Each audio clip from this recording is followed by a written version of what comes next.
So it's 7 o'clock. I'm going to call the meeting of the Friendship Heights Village Council to order.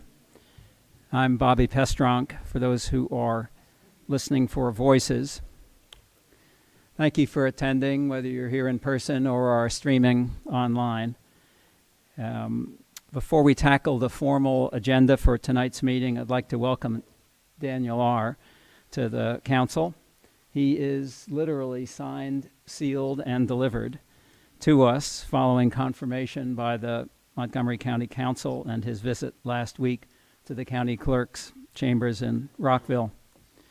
Daniel, thanks for agreeing to serve as a volunteer with the rest of us, and thanks to your wife and family for sharing you with us. I'm pleased to have your expertise and experience and manner as a new addition to the council, to village governance, and to council business. Council is now back to its full complement of 7 members. Let me see if other members of the council would also like to say hello to you as part of the meeting before we move further into tonight's agenda. And as you each do, if you do, please introduce yourselves anyway, so that those with sight challenges will recognize your voice. And then I'd like to give Dan a few moments for any comments he'd like to make to those here or live streaming. So, Councilwoman Salt. Welcome, welcome, welcome. We're very happy to have your expertise and your fine personality join us, and glad to have you in the community.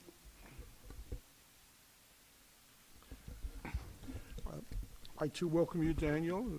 We will have no more 3-3 votes, which is very important for us, and we're glad you're here.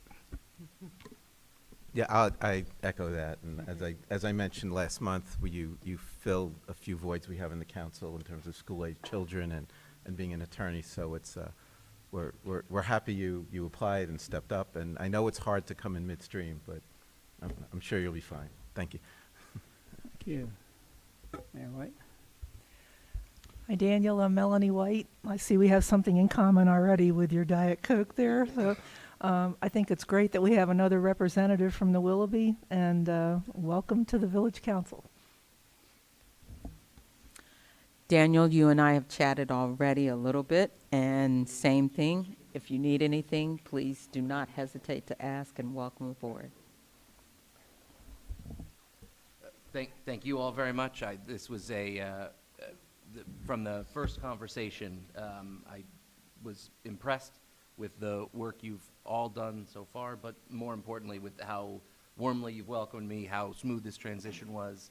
The staff just made the whole process easy, and very excited to get started, which, as you pointed out, kind of coming in midstream was a bit daunting, but this has been very smooth. I also want to thank my wife and daughter, who've kind of freed up the time for me to come and kind of taken on a few additional responsibilities so I can be here. I'd like to thank all of you for coming and on the live stream.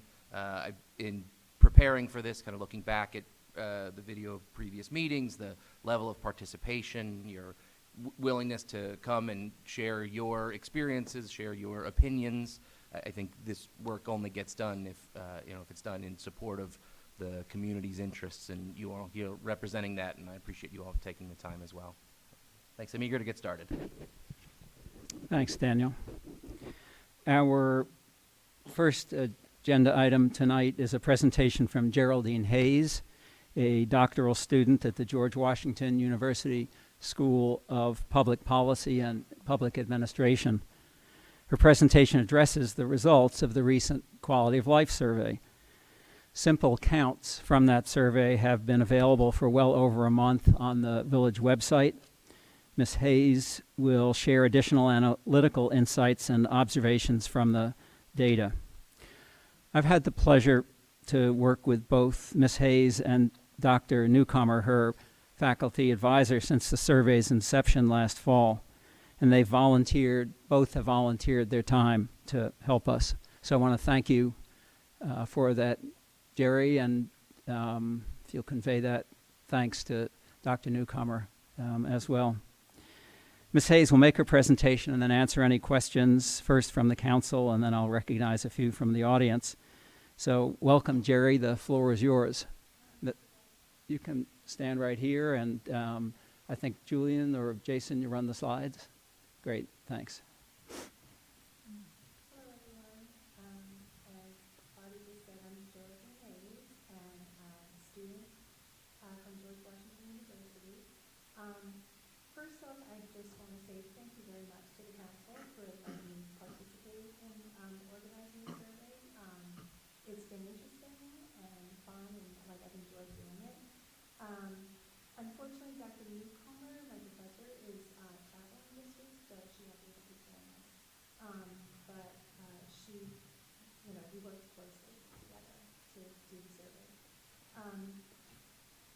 So what I'll start with, can I advance this slide? Oh, you're using phone? Thank you. Okay. So I'll start by saying this is going to be a table with percentages of the what I call the 4 and 5 responses. So it's only the most important responses. So what respondents felt were, the items most important to them or extremely important. The 4 or 5 on the scale is what's reported in these percentages. Pretty much all of the tables, with the exception of one, exclude hard to say answers or prefer not to say responses. So what is the purpose of this is that your council wanted to get a better understanding of what the residents' needs are and how to better serve. So for your council, to find out what programs and services are important and extremely important, and which policy issues were most important or very important or extremely important. And finally, how are the residents obtaining their information? So we can go to the first slide. The first thing up is the age ranges of the respondents. So again, this is the only slide that you'll see prefer not to say. I just felt that it was important for this one. And why is this table important? Because it shows us, it gives you an idea of how representative the respondents were, representative of the population. And so it just gives you an idea. For me, I didn't know, I took a quick look at the U.S. Census Bureau quick facts for the village, just to give you one example. And so for the age group 66 to over 75, in the Census Bureau was a 32%. I'm not sure of the exact number, but it just gives you an idea. I mean, all the other numbers were pretty close, but it just gives you an idea, for future surveys, maybe there's a way to reach out to more people in the community to be more representative of the survey. Okay, thank you. Okay, so this slide is showing what the percentage of owners are in each age group and what the percentage of renters are in each age group. And it just shows you, I just circled the one that is the highest population. It's actually 66 to 75 is actually the highest percent of the population that are owners and renters in the survey. Okay. Now this slide, the question was, it was about the where are people obtaining their information from? So respondents were asked to rate how frequently they accessed information from each of the following sources. And this was on the scale from never to always. And again, the numbers that I'm showing here are only the most times and always. So it's just again, those 4 and 5 answers. And this shows you that generally the most important source of information was the printed newsletter. And then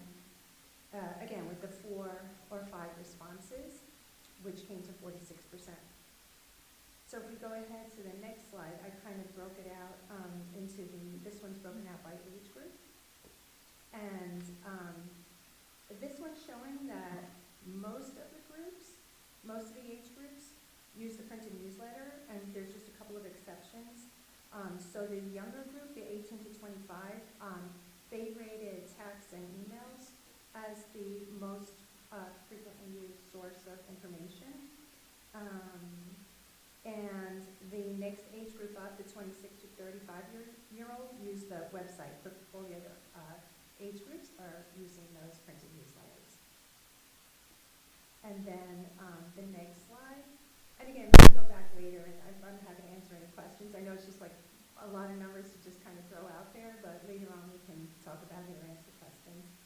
So for this one, this is the report of services. So respondents were asked to rate the importance of services on a scale of not at all important to extremely important, and so which are most important to them.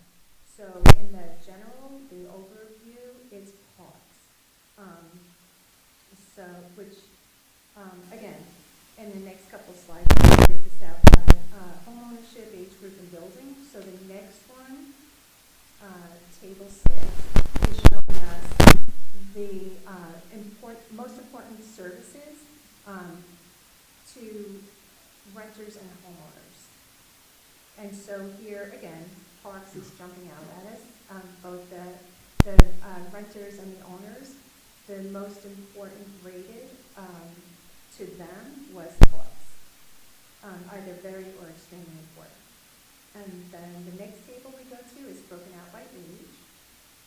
And so again, I think there was just one age group, the 46 to 55, rated the Montgomery Police Patrol as most important, but otherwise everyone across the board rated parks as the most important service. And the next one is broken out by building. So again, you're seeing parks, but in the Elizabeth, most people said the most important thing to them was the village shuttle, which village shuttle is up there also. That's another important service to many people.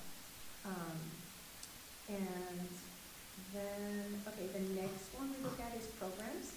And so the respondents were asked to rate the importance of village programs on a scale from not at all important to extremely important.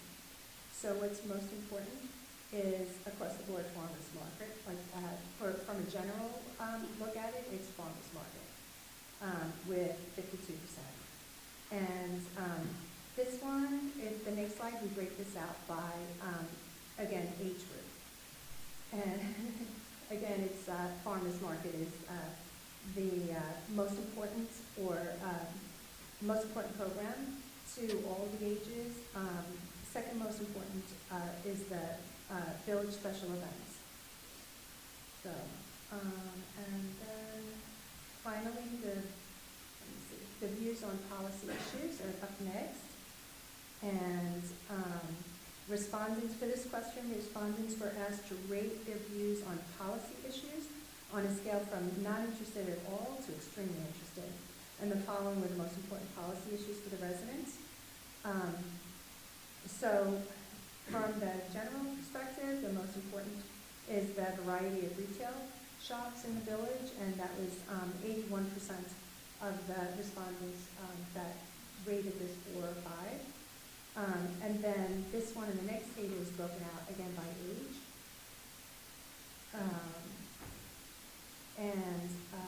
Again, the most important policy issue for 18 to 25-year-olds is affordable housing. But then for the other groups, the most important policy issue coming up is retail shops. So I thought that was interesting. And then the last one, the last table is feelings of safety. And this was just broken out by building. And so the most safe that people are feeling is walking alone in the daytime.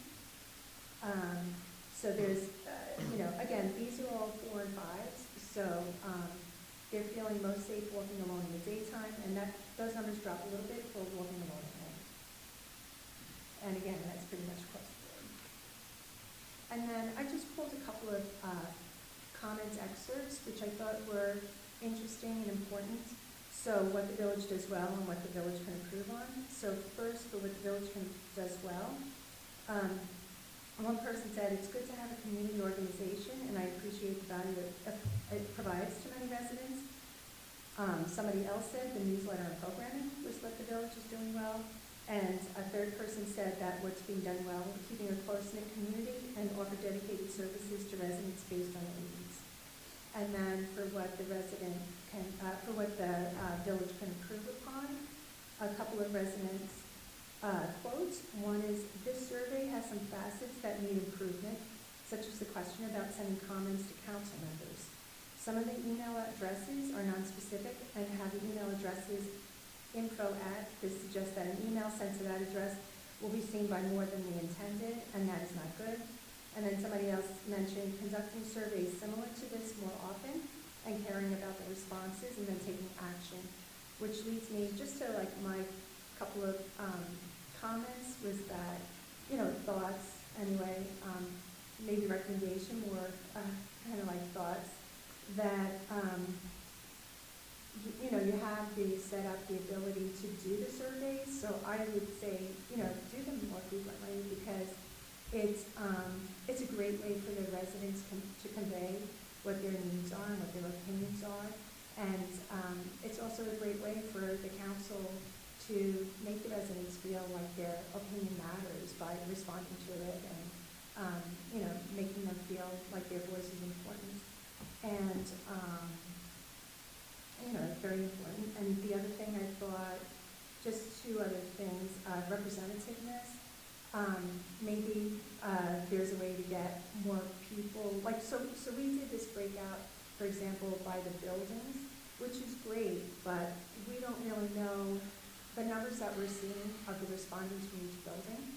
We don't really know if that's a good percentage or a bad percentage, so we don't really know how many people, or I didn't know when I was doing this, how many people are living in each building to know that, okay, this number, 80% of the people, but this is very important, but I don't know how many people actually live in that particular building that I can say that number is, a great reflection of what the people in that building are actually thinking. So, things like that. Also, just, I think that the more frequently there are surveys, the more residents will get on board because they'll feel that their opinion is important and matters. But, it'd be interesting to see if there are ways to capture more representativeness, like more, getting more people from the community, more of the different age groups. And that's it. Thank you, Jerry. Thank you. Thank you. Let me see whether there are council members who have questions. Mayor White? Then Councilwoman Stoll? Thank you for your presentation. I wanted to ask you, you probably noticed when you looked over the results that people got to a certain point in the survey and then stopped answering questions. What is your feeling on that? Do you think the survey was too long, it was just not interesting to them, or all of the above? Maybe a little bit of all of the above. Yeah. To be honest with you, I didn't realize that. I didn't realize that people stopped answering. But, probably shorter is sweeter, because I don't know that people really want to spend a lot of time doing it. Like, they want to feel like their opinions and, and their voice is being heard, but, life is busy and it might just be, more encouraging to do it if, you might get more respondents if it is a little bit shorter. Mm-hmm. Okay, thank you. Councilwoman Stoll? I too would like to express my gratitude for your spending your time and energy on this. I was also wondering about response rates, and it's interesting when it started falling off, and it was kind of pretty dramatic. So I think in any future survey, we would certainly have to address that. We can't replicate the same issue. I'm curious, on that, did you think sort of the 5-point answer was challenging, and maybe it could have been done quicker if there were fewer, like more like yes, no, or 1, 2, 3, as opposed to the broad, range for each and every question. Do you think that played a role? I think that the 1 to 5, I think having it set up in that way is great. Like from, so I was fulfilling a course credit, Mm-hmm. working on this, which by the way, I tell my professor I had. Did you pass? Did you pass? I did, and I told Very her good. that for the other groups, they were great projects, but there were a lot of, they were working with nonprofit organizations and things like that, and I told her, I said, I got the best one, this was really, great project. But, from what, Professor Newcomer advised me, my professor advised me, it's better to have that 1 to 5 scale. Maybe you don't want to have as many questions. I think when we first started, like Bob did, like our earlier drafts, were definitely fewer questions. There definitely were fewer Mm-hmm. questions. But it's hard because, maybe going forward as the process gets a little more like smooth.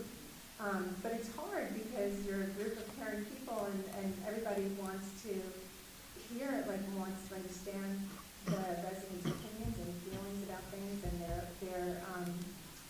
their ideas on policy issues and their interest in policy issues. So it is a challenge. I could see it being a challenge trying to make it shorter, but I wouldn't change the scale. rating scale? Mm-hmm. Right, I'd keep the scale, but Okay. maybe fewer questions. Okay. And then if you're doing the survey on a regular basis, you don't have to ask every question in one survey, using it on a regular basis. Okay. And of course, many people, like you brought it up, and I think Melanie did, about the representativeness. You mentioned that you'd looked at the census results. I'm a little curious, what do you think about using the American Community Survey to weight the results? Because when I looked at it, I thought, wow, this skews older than what our population really is. And American Community Survey, you can get the exact dimensions of the village. Well, it sounds like. Or is that kind of beyond the scope of what you did or was Yes. contemplating? Okay. Yeah, but, that does sound like a great idea. And, it's just, I guess, for me, it's thinking about ways to encourage people to do the surveys, or you want as many people to respond as possible, but you do want to try and capture the different age groups, like all the different demographics. You want to try to make sure you're grabbing and capturing as much of the population as possible, the representativeness of the population. It wasn't bad. The other, the numbers weren't, so awful, so far off, but Right. it's just Right. interesting to, make sure that you're seeing that and capturing everybody. Yeah. One other thing I really had kind of questions about.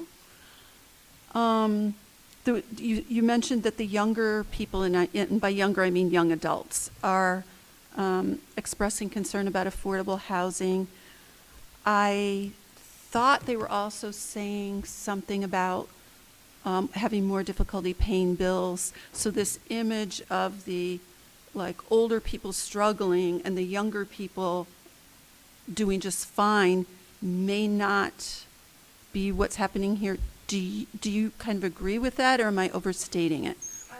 So I didn't do a crosstab on that. Yeah. But, as the mother of 4 young adults, Mhm. it is a challenge for them Mhm. also. It's tough. But I didn't run a crosstab on that. But I think that's easy enough to do. You have, all the data is there. It's, Yeah. Given the, limited time and, and then discussing with Bobby what might be of most interest. Mhm.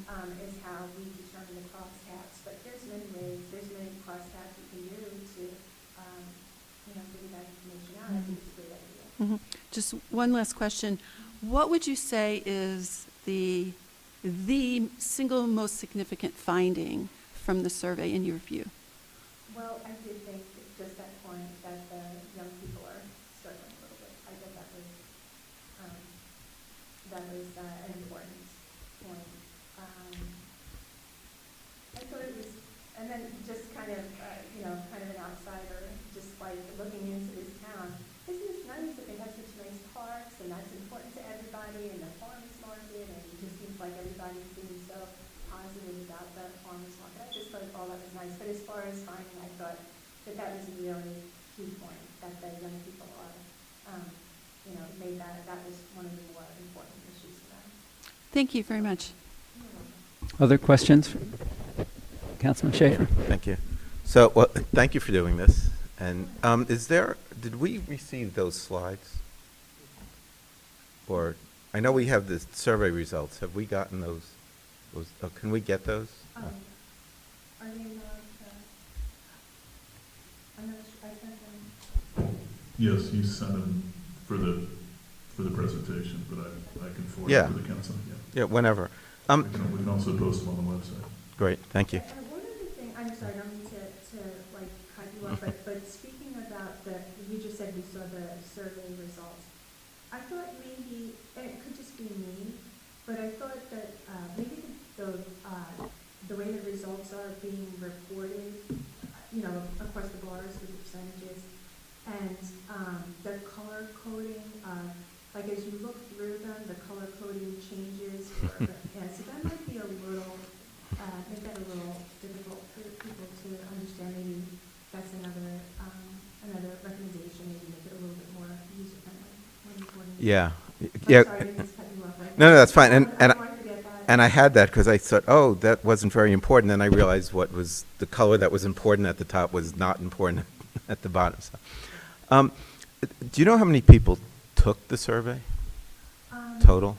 So the numbers vary. So because there are some that questions weren't answered, but the population that I have is 505. Like if you look at the age range, that's why I left the preferred not to say in there. But like for each one, if you go through, you'll see the numbers are different. So printed newsletter, there were 604 responses to that. So there were questions that people might have left blank, or like what I was grabbing was excluding hard to say and prefer not to say. So the numbers they look like they're a little bit all over, but that's why I made sure I put them into each subject, each topic. Yeah. Well, I guess what I'm asking, how many people even took it at all and answered any question? Because I was trying to follow that. Yeah, so when I had the raw data, I was looking at, to me, from what I was pulling, the information I was pulling, it looks like about 683 Okay. total. Okay. But as you can see, like the answer, the numbers it's kind of scattered all over the place. Right. Because 683 people didn't answer every single question, Sure. Right, because I was trying, like even the first question, resident tenure, 658 answered, which means you already lost 27 by the first question. And how many people just got through the end, if you know? I do apologize. I didn't realize that I didn't realize that so many people dropped off like that. Right. So I was looking at the raw data from an Excel spreadsheet sent to me. So I didn't realize that the responses dropped off like that. And I do apologize for not knowing that. 497. 497, so that means like 190 out of 683 maybe dropped out, which is more than 25%, yeah. Okay. Yeah, and this, I don't know because I wouldn't know. I wish I could answer the question for you, but I don't know. Does that mean that, everyone just dropped off, or is it that some people answered some questions, some, I'm not exactly sure what the 400 number is exactly. yeah, and I was trying to just, for my own benefit, figure it out, just how many, because we did have a comment, it was too long, and so maybe there's a lesson learned there. Yeah, and I think, I don't know, like, how many surveys have been done in the past,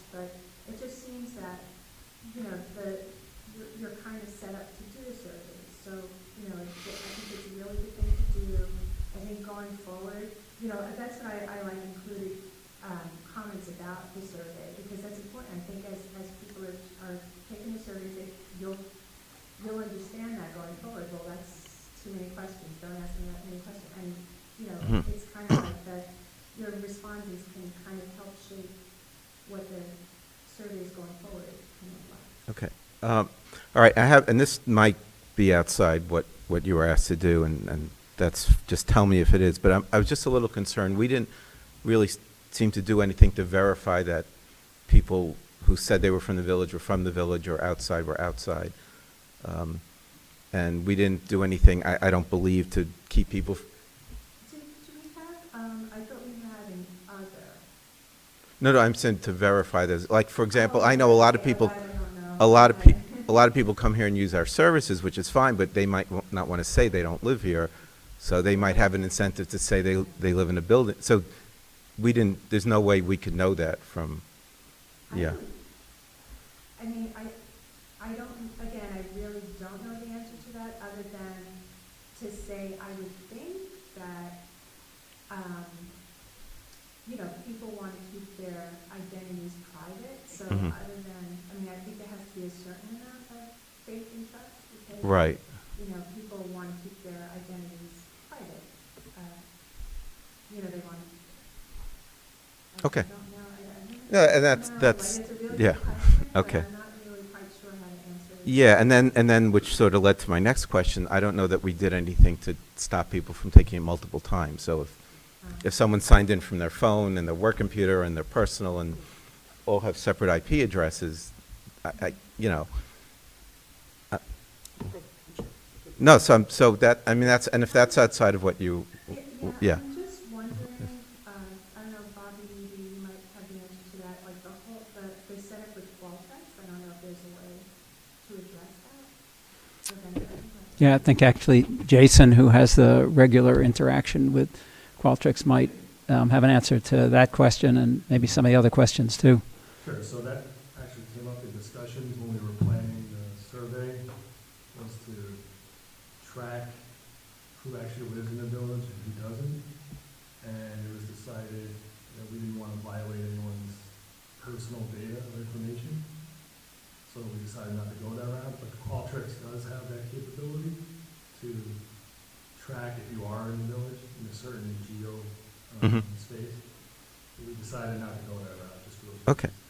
All right, and thanks. And, Can I have a follow-up on that? You mean if you're answering the survey while you're physically in the village? I could answer the survey while I'm at work, and would it? That's correct. Okay. You live in the village, but take the survey from your office, and it will detect you in your office, so. So that's not a great message. did we, I'm just curious, did we actually see if somebody took it twice from the same IP address? Yes.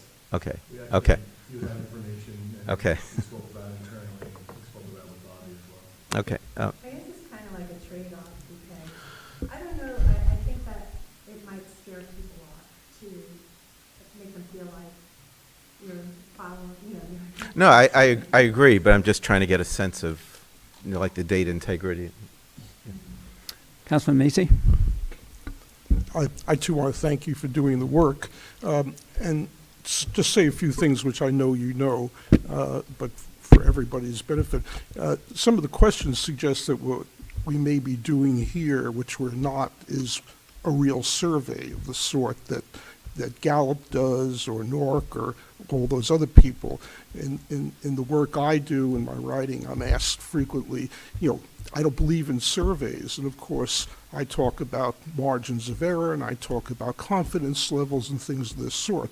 We're not doing a survey of that sort here. We're doing a sampling which can give us some valuable insights, but to pursue a line of questioning or a line of thought that says, you know, are these really the real numbers in terms of what the village is thinking, is scientifically inappropriate. And I'm sure you're not saying that that's what we're doing here. We're just getting a sense of what's going on. So I would hate for these numbers to be used and say, well, look, 80% of the village thinks that this is terrific. Well, we don't know that 80% of the village, or 80% of the people who happen to respond to the survey thinks that. And so I appreciate knowing this, and I appreciate the results that you received, and it gives me a sense of what's going on out there. But to have firm knowledge of what I can say with confidence, the citizens of Friendship Heights think the following, I can't say that, and you wouldn't ask me to say that based upon this. True, very true. And these are percentages of respondents. Yep. So, the more people, the more citizens, residents that become actively involved. And like I said, I don't know how many you've done in the past, but I feel that doing this going forward, it's just people will become more comfortable with it, and especially if they're seeing results, if they're seeing, their concerns actually being addressed, like it's, I feel like that's going to just encourage more people to participate more. But absolutely, these are not percentages of the population, it's percentages of the responding population. Yep, let me see, Dan or Cheryl? No, okay. Yes. I just have one more, and none of the questions, this is sort of putting my treasurer hat on, none of the questions really ask people to rank things in terms of cost benefit or importance, or if we had to make decisions. And is that, is it normal not to ask that, or is it more appropriate to say, well, you like this, but how much would you pay for it? No one's ever speaking very sophisticated. Question for everybody. Okay. I think, a lot of people will say, yes, I definitely want it, but no, I don't think that people. Exactly, yeah. Yes. But I don't know, again, it's, I don't know that you want to get so very detailed in the surveys and ask, kind of heavy weighted questions. Are there more that you want to just, like you said before, this is just giving you a sense of what's important to people. And I think, that, I don't know, I'm not. Okay, that's fine, that's fine. To me, it That's seems fine. that That's fine. already you have people dropping off, not Mhm. completing it. So I think if you start asking more technical questions and scare Okay, people. fair enough. Thank you. Councilwoman Tyler? Yes, I just want to say thank you. And you've asked the question several times as to how often have we done these. This council, this is the first one we've done. And I am one personally who hates surveys. They come across text, they come across email, they come across every which way possible. And I think the advice that you are giving us is excellent, because we can learn from what we've done, which is don't inundate people with a ton of questions. Be specific for what it is that we want to go after and what we're trying to attain. When I find a survey that becomes too many questions, I will be the drop-off. I might answer one or two because I don't have time, and you alluded to it earlier. We live in a busy society now, and to ask me to take a survey, and now I see more of them say, it's only going to take 5 minutes. It'll only take 10 minutes of your time. I don't want to be bothered. So I think you've given us some advice to think about what it is that we really are trying to attain. And if it's too deep and it's too heavy and you're asking people to think too much, they are not going to answer it just like they didn't answer some of the questions here. So I appreciate everything that you've said, and I think it's good feedback for the council to go back and think about what it is you want to learn, what it is that will give you an overall picture, and it's not absolutes. So thank you very much, and thank your professor. Oh, I will, thank you. Sure. And then I'll take one or two questions from the audience before we move on. I'm a little hesitant to say this, but I'm going to throw out a friendly disagreement, okay, about what I think the major finding here. I think the major finding is that 95% of the respondents recommend living in the village of Friendship Heights. I'm just wondering, 95% of the respondents recommend living in the village of Friendship Heights. What do you think about that? Is that significant in your mind? Oh, absolutely. And, I didn't want to get too mushy, but like I was trying to say earlier, you know, that the fact that it just speaks, you know, to a lot about the residents, that what's important to them are these lovely things, the park, the farmer's market, you know, and it's just, you know, it just sounds like it's, that people are happy living here, and it's a beautiful place to be, and you're offering beautiful programs and services. I think there's some places for sale if you're ready to move. Thank you. Let me take one or two questions from the audience. Yes? It would be best if you went up to the microphone so everybody can hear you and those streaming can hear you too. And state your name and Joan Wheeler. I'm one of the dropouts. I read the whole survey, and when I got to the end, I realized that I hadn't seen any questions related to medical care here, and this is kind of upon the wealth of the physicians and other medical services in Central Heights. So I was just wondering whether it's because there were no questions asked about that, or any reason particularly why it wasn't mentioned. I just put it in a comment box that was totally related to something else, just to put that down. But I think that is an important part of why people live here. thanks. Here and then we'll close it off. Thank you. It's unanimous that you did a fine job. Al Miller from the Elizabeth. I was pleased that there weren't any surprises. I agree with Councilwoman Tholt. It's a wonderful place to live. We heard how people like our newsletter, the police, the center, the parks. We knew that before. This confirmed it. And I agree with Councilwoman Tyler that too many surveys, let alone each one being a long one, is repetition. We'll get the same thing. If we want specific comments about a specific topic, that's quite different. You remember when the previous council did a survey on what the Red House could be used for, there were a lot of people that responded specifically for that. And we got a lot of good suggestions, and there was clear consensus on some sort of food, coffee shop, something. So that was very helpful. I think if we just keep repeating the same thing with all due respect, we'll get the same general idea. It was nice to confirm it, but there were a few things that you didn't mention that I think were noteworthy. Joan already mentioned the fact that this is a medical haven. You can walk to your doctor for a lot of people. It was also interesting that the staff deserved and received special praise.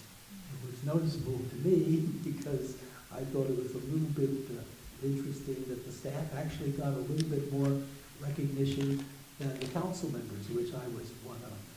And that says a lot for people that are in the background doing all the work. This survey took a lot of work. I know Bobby and a number of people did work, but the staff did most of the work, which meant they couldn't be doing other things. So again, I would urge the council, please don't overdo the surveys unless there's a specific thing. Thank you, Dr. Muller. Yep. Tricia.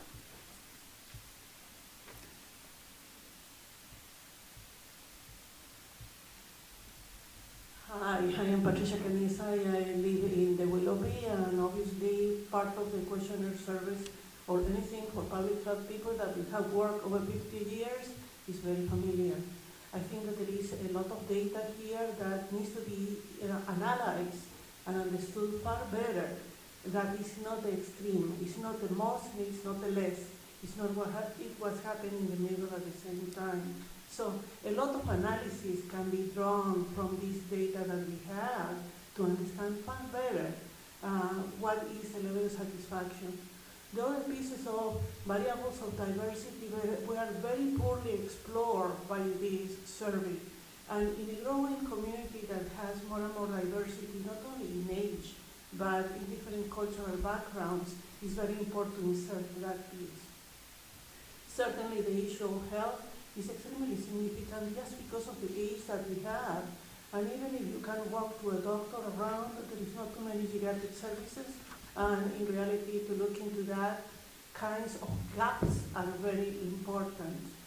I will suggest that in the future to approach a survey of this kind from a point of view of threats, opportunities, and strengths that the community has in such a way that we can look at all the challenges that still we have, as well as those strengths that we have. I think that is too soft a survey.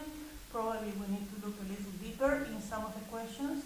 It's not to do more questions, but to do the right questions. And the other one is to do a very thorough community engagement process before. That doesn't come only from institutions, but comes from peers that really tell everybody that this has a value and is very important to the community. You have an end of 600 something in a population of more than 3,000 that could respond to these questions. So we need to look critically into those issues of community engagement and how people ends with a survey. Usually it's more likely to do a complete survey when they feel that there is a real purpose and they find themselves in those questions to express themselves. Okay? I would like to see the data.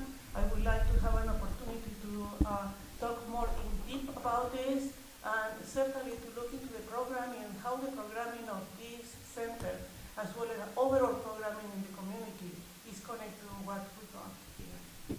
Thank you. Jerry, let me thank you again for your work and for stimulating good conversation about the survey. This, like other things we do, can be considered in the realm of a quality improvement experiment. We learned a lot about what we might do next, about what we might not want to do next, and about how to proceed going forward. So I will release you and let you know that you're welcome to stay for the rest of the meeting or for any part of the meeting you want, or if you want to slip out and go home, that would be fine too. Thanks again. Okay. You're very welcome. It was my pleasure, and I'm very grateful to everyone for letting me take part in this. I appreciate it. It's a great learning experience. Thank you. Yep. Good night.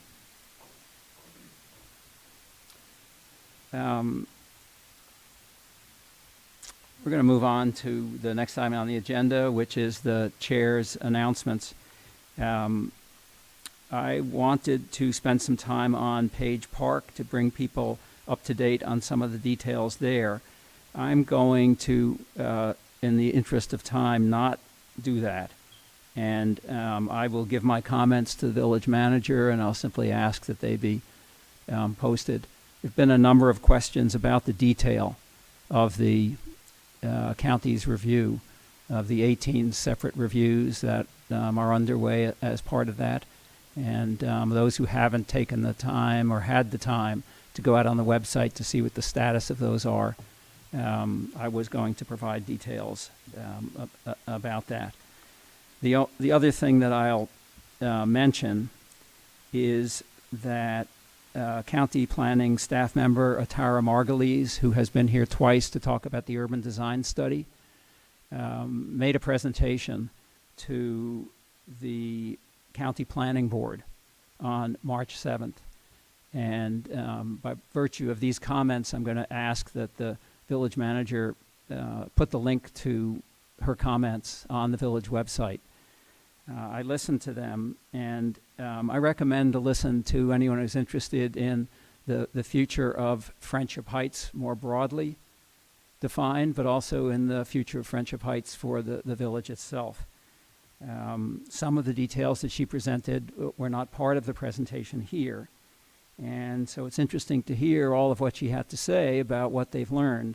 But it's also very interesting to listen to the planning board's response to the presentation that they made, and to consider the ways in which they think they have, through their activities, a responsibility to address features of the broader community of Friendship Heights.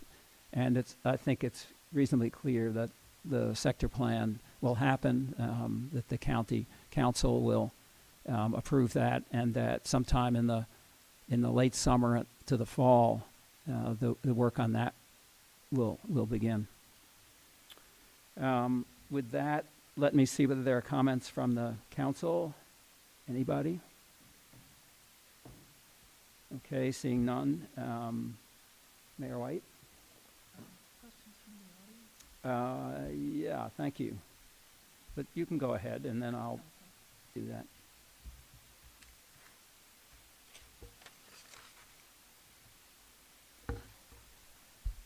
Mark your calendar for our annual Community Day community celebration on Saturday, April 13th from 1 to 2:30 p.m., commemorating the anniversary of the opening of the Village Center.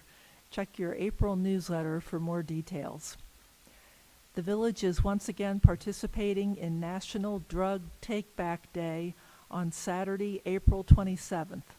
Residents are invited to bring your used or unwanted prescription drugs to the Village Center, and you can drop them off with a Montgomery County police officer.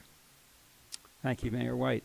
Let me, I have 3 members of the public who have asked to speak. The first is Charles Schwartz. Oh, Julian, go ahead.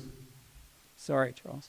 We just heard we're getting a little feedback from the audience live stream that they're having some difficulty hearing everybody, so if council members could maybe get a little closer to the microphones and the folks at the podium as well. Thank you.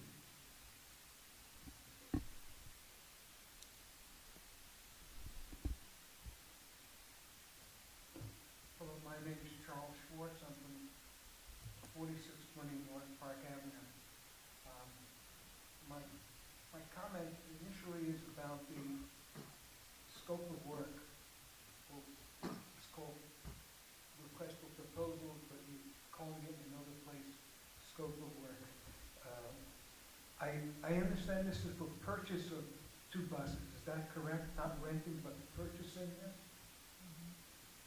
I'm asking because in the scope of work, you use the word provide.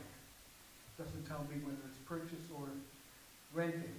On the other hand, in the newsletter, you say that, talk about interested vendors. So that leads me to think that the village is buying 2 buses. Which is it? Village Manager Mansfield. The village is not buying 2 buses. The contractor is buying them and providing them to the village. So the contract cost is a turnkey cost for the entire operation, which includes the provision of the buses by the vendor, but the vendor does own the buses. So when the contractors see this on a website, a county website, how do they know whether it's for sale or rent? They don't know from this, I'm sorry. Mr. Schwartz, yes, I just ask that you make your points, and I think we can arrange to have the village manager talk with you. Thanks. I suggest Yep. this be amended because it will lead to controversy, could lead to controversy later. The scope of work in the 3rd bullet says if only 1 bus could be provided with this feature, the ramp, then a backup bus must have a wheelchair lift. Last meeting, I think we discussed how wheelchair lift is not only not advantageous, it's a hindrance. But if we're asking the contractor to provide 2 buses, why can't they find 2 in the ramp? These are not terribly unusual. That's another point. It says here in the 5th bullet, GPS tracking of buses with mobile application, if possible. In today's world, but I discussed, there was a point made to Julian. I think the word is possible. In today's world, I can't believe that GPS tracking of buses is not possible. It may be inadequate service that they're using yet. You wanted to say? No, but I want to say that you're coming to the end of your time, so just want to make you aware of that. Well, then I'll speed up. I think the buses should have ADM, treat mentioned ADM compliance. Is my time up? I just want to say. Go ahead. Comments from the audience, the people who didn't sign up, far exceeding 3 minutes. I ask your indulgence for another 2 minutes. I'll give you another 30 seconds. Just please make your points, Mr. Schwartz, and I will ask the village manager to get back with you about them. I would also recommend that whatever contract you enter into be reviewed by a lawyer. Don't repeat the mess, please, that we have with the park. And I welcome your comment that you're going to provide details, because I think there's been a lack of details in reporting to us, such as in the village council update. And I think more detail is needed, and thank you. Thank you. Dr. Mueller? Thank you, Mr. Chairman. Al Mueller from the Elizabeth. I want to make a few comments about the new speed humps that are coming. First of all, to thank Chairwoman Tyler for all the work she and her committee have done on that. This started a few years ago with the test hump, which I and others now think can be improved upon, certainly. That people have now, with more experience, looked and felt that there should be a hump that goes all the way across the street. So a few things. Number one, I think that hump, the one that's there now, was purposely obtained because it is able to be moved. It's not riveted into the ground. So at some appropriate time, I think it should be moved back away from the intersection to slow cars down. Of the 3 new humps that I now have heard, thanks to Cheryl, exactly where they're going, the one on South Park Avenue is important because of the pedestrian traffic, and that's the major reason for the humps. I mean, to slow the cars down so they don't hit the pedestrians. The other 2 are on North Park Avenue, but I was surprised. I, of course, didn't make rounds with the committee, and I know the committee has done a lot of work on this, but just to let you know, I think there needs to be one, as your advisory group indicated, up on the top part of North Park Avenue, because the crossing, the pedestrian crossing from the Carlton to the Elizabeth and back has now a lot of people that are coming either to the gourmet market or the children's karate class or now the new daycare center in the Elizabeth. And a few of them from both the Carlton and the Elizabeth have let me know that they were almost hit. So that is a dangerous area, which the 2 humps further down on North Park won't address. I do have some concern, and I know Bobby knows more about this than I do, but the one, as I understand, the new hump that's going to go all the way towards the base, I am concerned that people coming off Willard to come up North Park Avenue automatically have to accelerate to go up that sharp hill. And I think it would be very difficult if there's a hump there, especially if it's icy and wet. Just a thought to look at that, and again, I appreciate all the work Cheryl and others have done, and I think this is a major step in the right direction. One more thing to help our pedestrians, so thank you. Thank you. Mr. Cacchetti?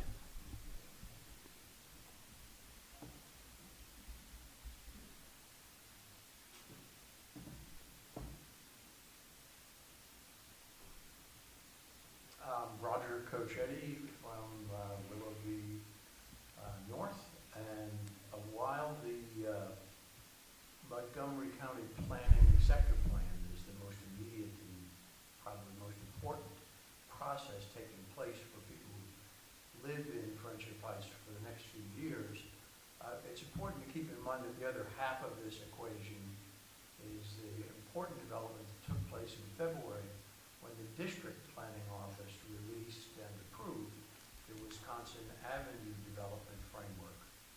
This has not changed very much from what we had discussed in the past. Essentially, the authors point out from the beginning that they're under a strict mandate to increase population density along Wisconsin Avenue. Their number one, number two, number three priorities are increased population density along Wisconsin Avenue. Two things are nowhere mentioned in the report that stand out to me.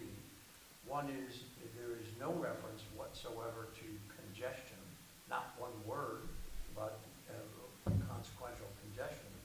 And secondly, there's not one word about safety, crime, or anything related to that for the people who actually live here.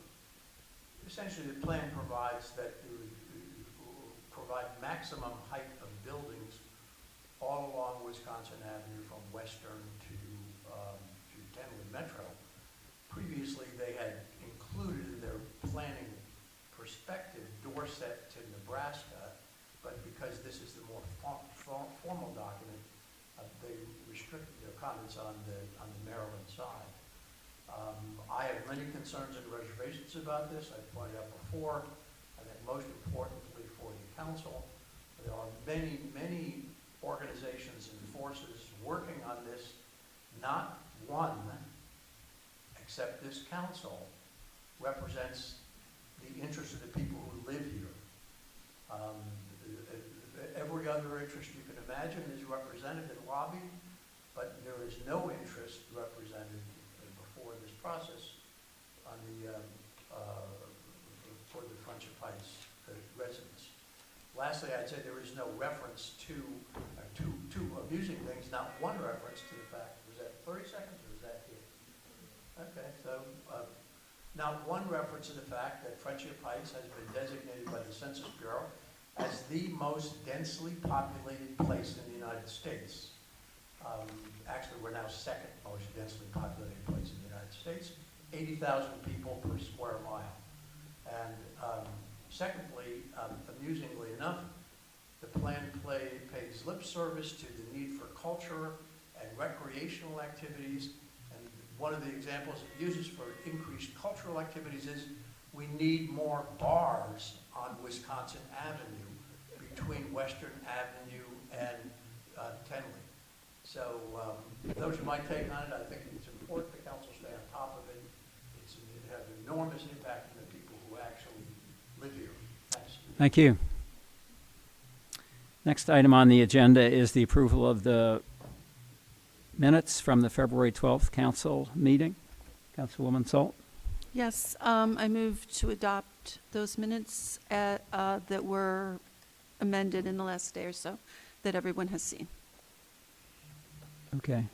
Has everybody seen them, and is there support for that motion? Support from Councilman Measy. Any discussion about the minutes? All those in favor say aye. Aye. Aye. All opposed, same sign. Councilwoman Salt, would you like to have a roll call vote on this? I didn't see our council member Ayer. What is your vote, please? I was going to abstain only because I wasn't here at the meeting. Thank you. That moves us on to the treasurer's report. Okay, thank you. Councilor I Schaefer? learned from the comments that in the next survey, we need to ask about bars.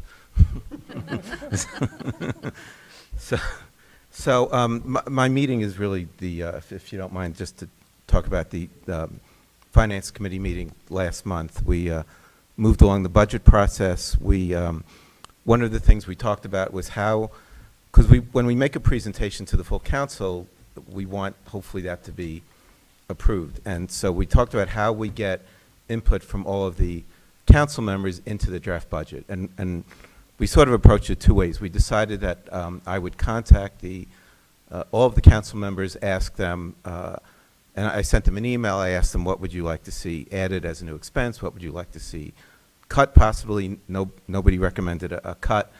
And I have all of that feedback, and there's a committee meeting tomorrow. I'm sorry, 3 o'clock, is it?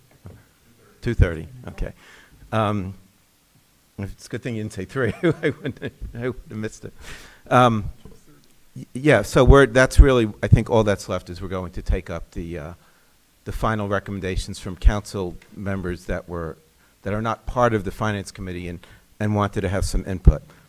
Then we proceeded to take 3 votes on things that Finance Committee members were proposing. The first was Chairman Pestronk recommended a new expense for $5,000. It was called contracts, and he explained what he would like that to incorporate. That motion was not approved.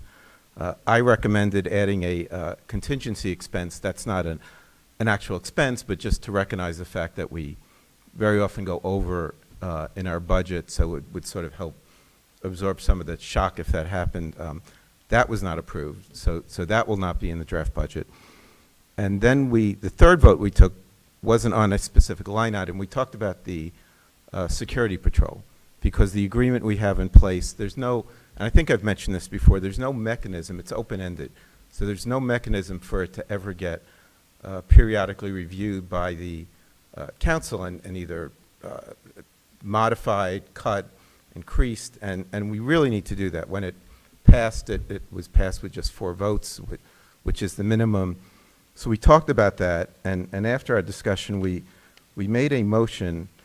We did not make a recommendation. We just made a motion, and I'm going to read it how it appears in our draft minutes. It says, Mr. Schaefer moved, Mr. Measy seconded that the council chair will work with the Public Safety Committee chair and the village manager to schedule a public meeting to receive input on the police patrol.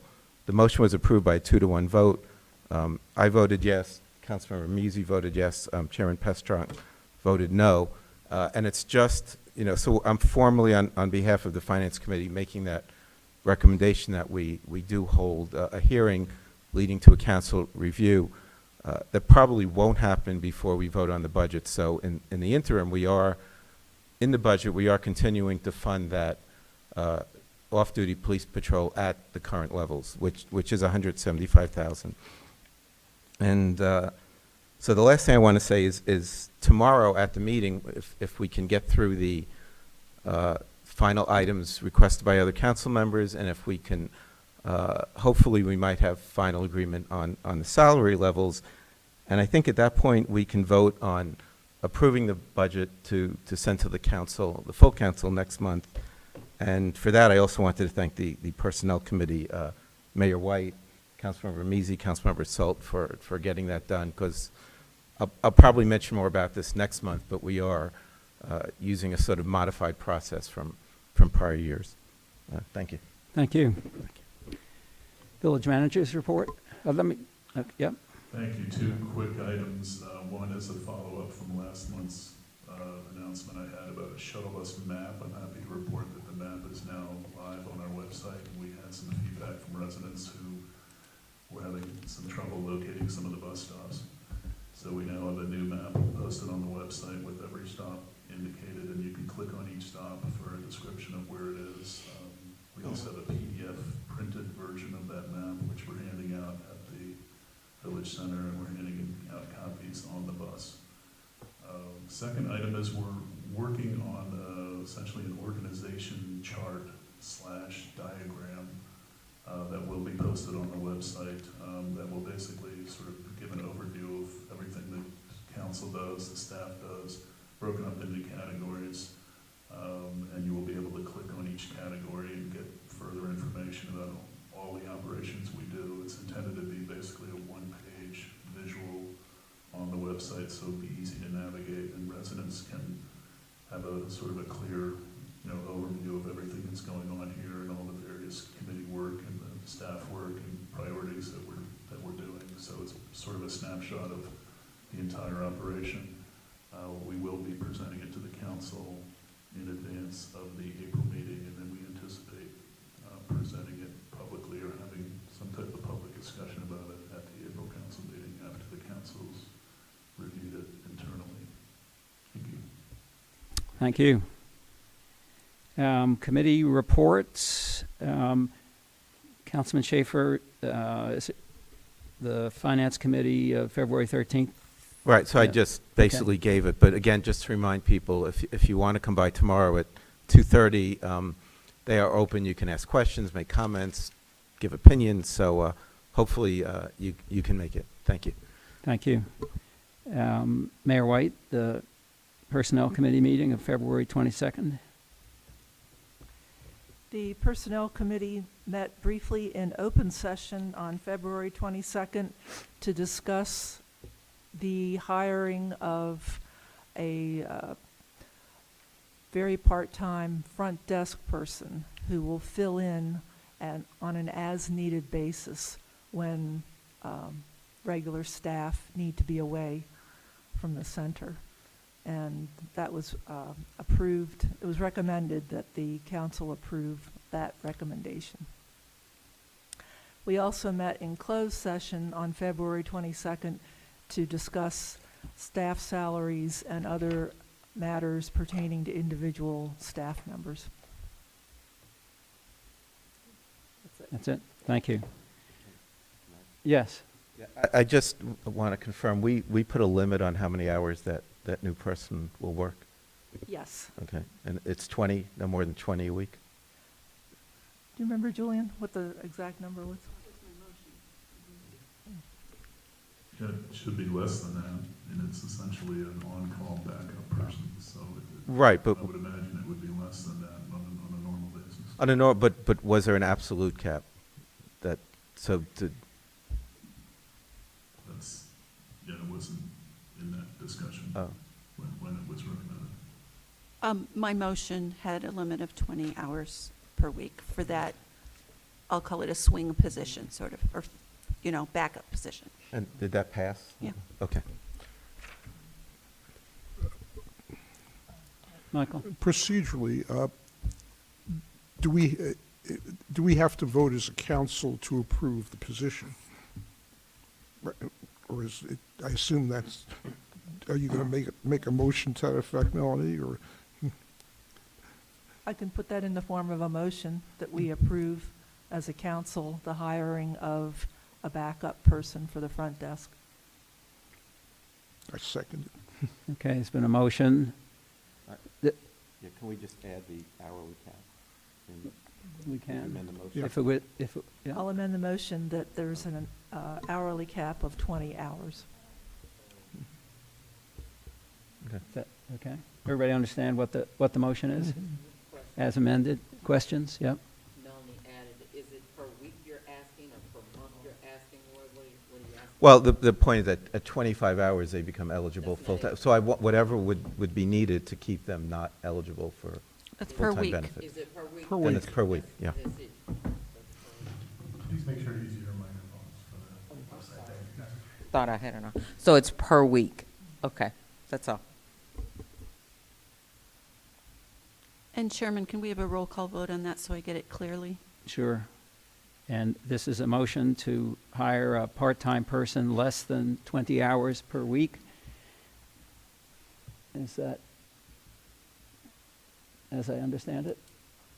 I think they were capped at 20 hours. Yeah. So, Okay. yeah.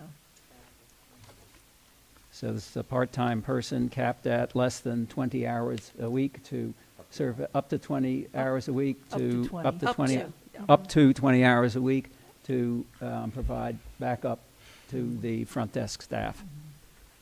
Any other questions about the motion? Seeing none, we'll call the roll. If you don't mind, I'll just do last names. Air, Yes.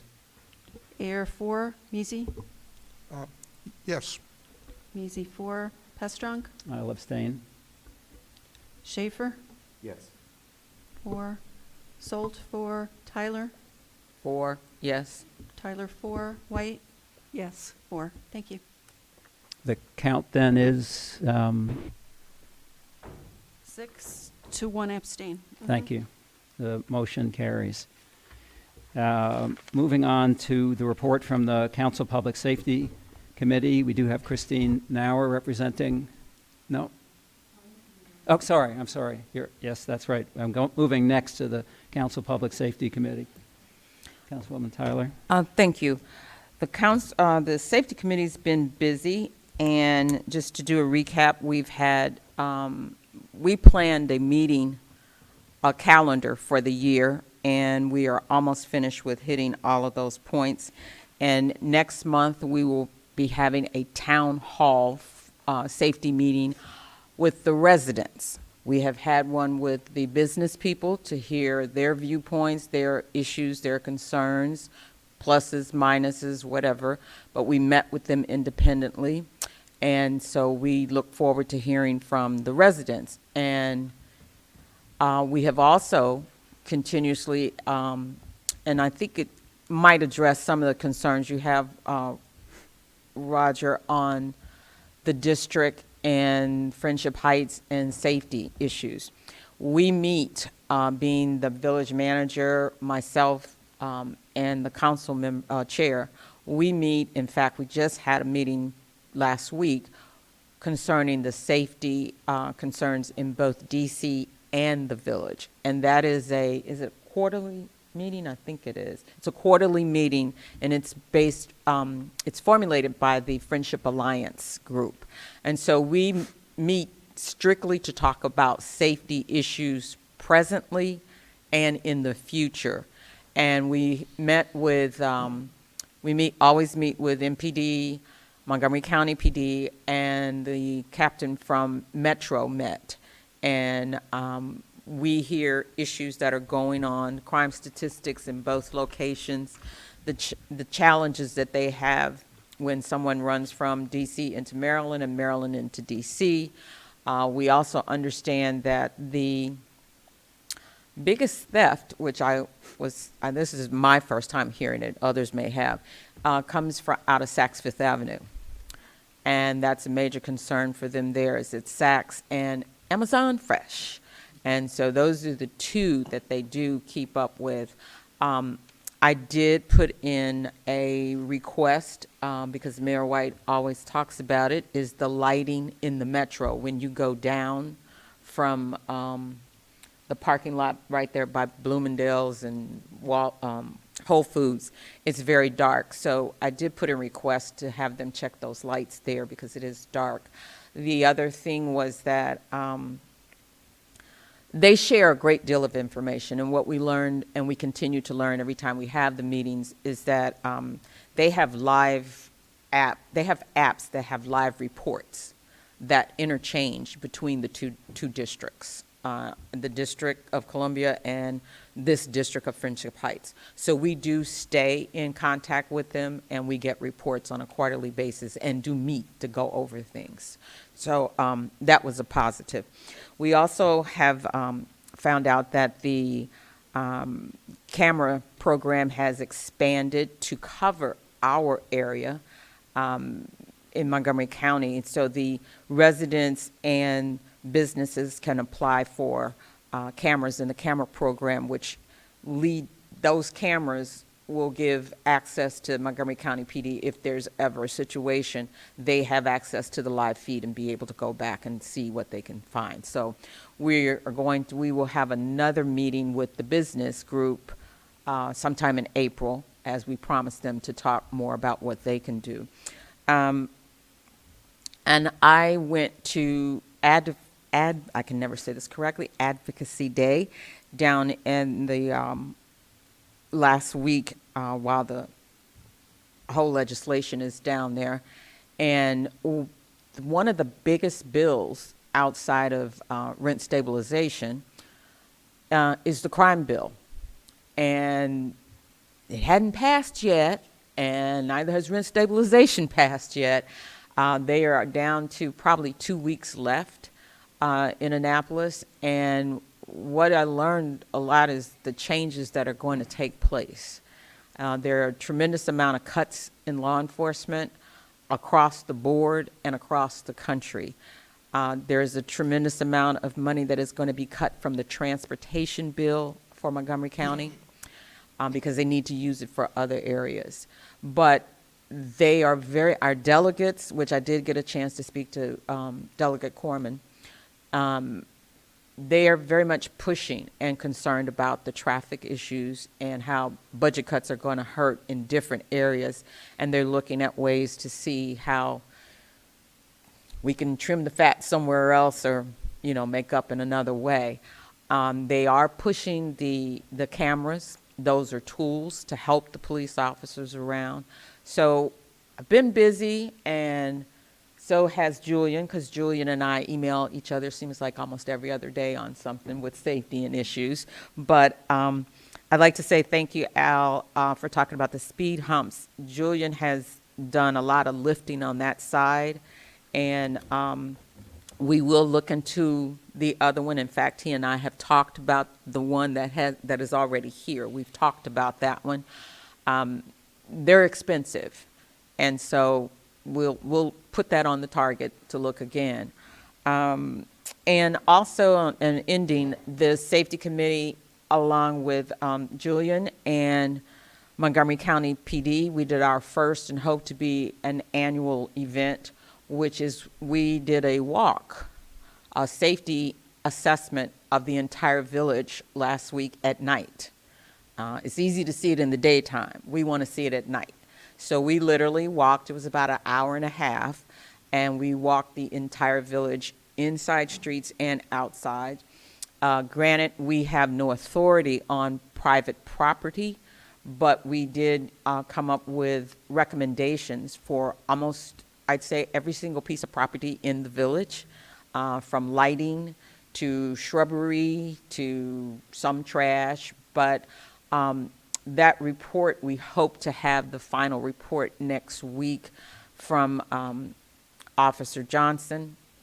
And what we plan to do is disseminate the information on each property to the property managers with just recommendations. We can't enforce anything, but when you have lights out, when you have cubby holes that people can hide in, where we did find evidence of a big pizza pie and a big wine bottle, we know that they've been there and they can't be found because there are no lights on this property. So we looked at that. We looked at garage doors, that how long they stay open.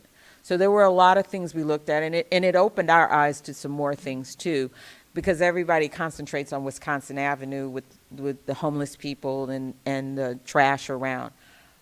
But there was a lot of looking at on the inside of the village. And so we, like I said, we hope to have his report next week sometime, and then Julie and I will sit down and we'll put an entire report together so that it will come from an official person and may have a little more teeth with it than just coming from the safety committee. So that's about it. We've been busy. Thank you. Thank you. Oh, I'm sorry. One more thing. We will have the town hall meeting on April the 11th, and this will be a Zoom. It won't be in person. And we're doing it Zoom so that we can get more people to participate. As we found from studies showed from before, when you had Zoom meetings, you had a lot of participation. And we think having this meeting this is our first year, the committee's first year in place, and we'd like to hear from as many people as we possibly can. So we're going to put that on Zoom. So please tell your neighbors, tell everybody that you see to participate, but the announcements will be coming out. So thank you. Thank you. Now we have a report from Christine Nauer of the Climate Change and Environment Committee on salting of village roads and sidewalks. Good evening, thank you for having me. Christine Nauer, Willard Towers. I'm on the Ad hoc Advisory Committee on Climate Change and Environment, and I was asked to present this report to you. So I put it together on a piece of paper and I'm going to read it to you. Our committee met on March 5th, 2024, and discussed the issue of excess winter salt use during the 2023-24 winter season. Some members noted that there was only one actual snowfall. If you might remember, we got a few inches of snow. That was it, but and one that was forecasted but never occurred. In both cases, large clumps of salt were spread on the village walkways and sidewalks by the management of local buildings and remained there after all storms had passed. This excess salt was then washed away by subsequent rainfalls into the village sewers and into Little Falls Creek, which is located in Willard Park. So why is this an issue? We don't get much snow here, why should we care about the salt in the sidewalks and the streets? Well, the U.S. Environmental Protection Agency, the state of Maryland, and Montgomery County all have published numerous articles about the dangers of excess salt, road salt, to our environment. It drains into our sewers and local creeks that end up in the Potomac, because that's where they all go, which is our drinking water. WSSC, which is our water company, does not remove salt in its treatment process, so we end up drinking it. It also damages sidewalks, accumulates next to walkways, and is toxic to lawns and flower beds. It is also harmful to dogs. Now, who is spreading this salt? Montgomery County spreads salt on the streets. The managers of local buildings spread it on our walkways and sidewalks. The managers of these local buildings, our apartment buildings, spread excess salt because they're concerned about liability issues from residents and visitors slipping and falling. So there's fear of lawsuits. These managers and maintenance people are often untrained and dump large quantities of salt on the notion that more is better. So what can we do? The state of Maryland and Montgomery County have both issued the same guidelines for the safe and effective use of winter salt. I think you have in your booklets photos and publications that I gave you. One of them is a picture I took of Green Acres, which is just past here along Little Falls Creek, Cross River Road. A boatload of salt in that street that was up at a very steep slope that was ready to go down into the creek and into our drinking water. It was completely unnecessary. That was a day we had no snow. So they came out and dumped a boatload of salt in the street, which was never needed. So there was also a report, I think I included in your papers, of a study done by Little Falls Watershed Alliance on chloride salt concentration in Little Falls Creek. Willard Avenue Neighborhood Park exceeded the chronic level for being unsafe. So it's unsafe for children to wade in or play in or anything. And as we know, it just keeps going downstream and ending up in our drinking water. Another publication that I gave you is from Montgomery County. It's an organization called My Green Montgomery, and it talks about the dangers of salt all over the county. So it's not just our village's problem, it's a problem everywhere. It's toxic to plant and animal life, it corrodes our roads and bridges and pipes. It elevates salt in our drinking water, making it more dangerous for people with conditions who can't tolerate high salt, like blood pressure. So it also talks about what we can do about it. So that's the next in the series of things I gave you. State of Maryland and Montgomery County have both issued the same guidelines for the safe and effective use of winter salt. Number 1, shovel snow right away. Don't let it accumulate. Don't throw bunches of salt on the sidewalk before it snows. It's ineffective, and it actually might make the ice freeze.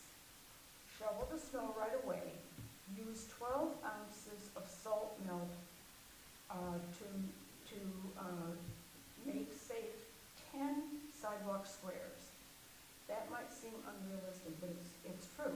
Both Montgomery and the state of Maryland recommend a little container of 12 ounces is enough to salt 10 sidewalk squares. And they recommend the salt grains be 1 inch apart, 1 to 2 inches apart.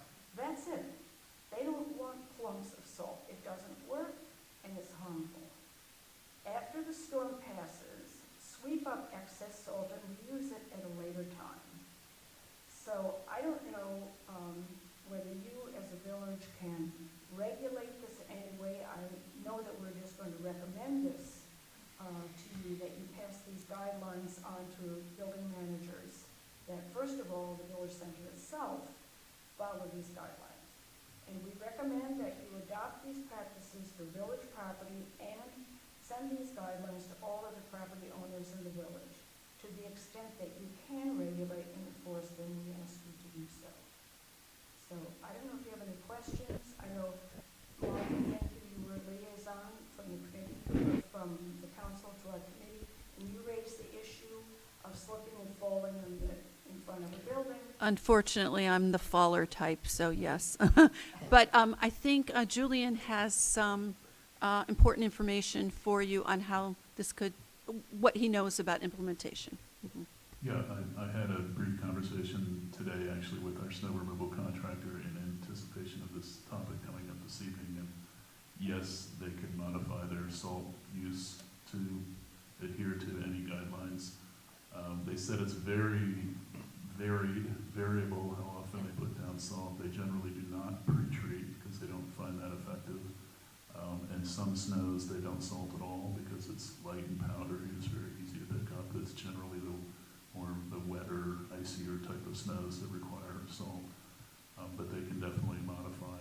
They also indicated they can provide us with a sweep up, kind of cleanup service after a snow event, which of course would be an extra charge. And we have not had that done previously, but that is the service that they can offer if we so choose. Can I follow up with? Sure.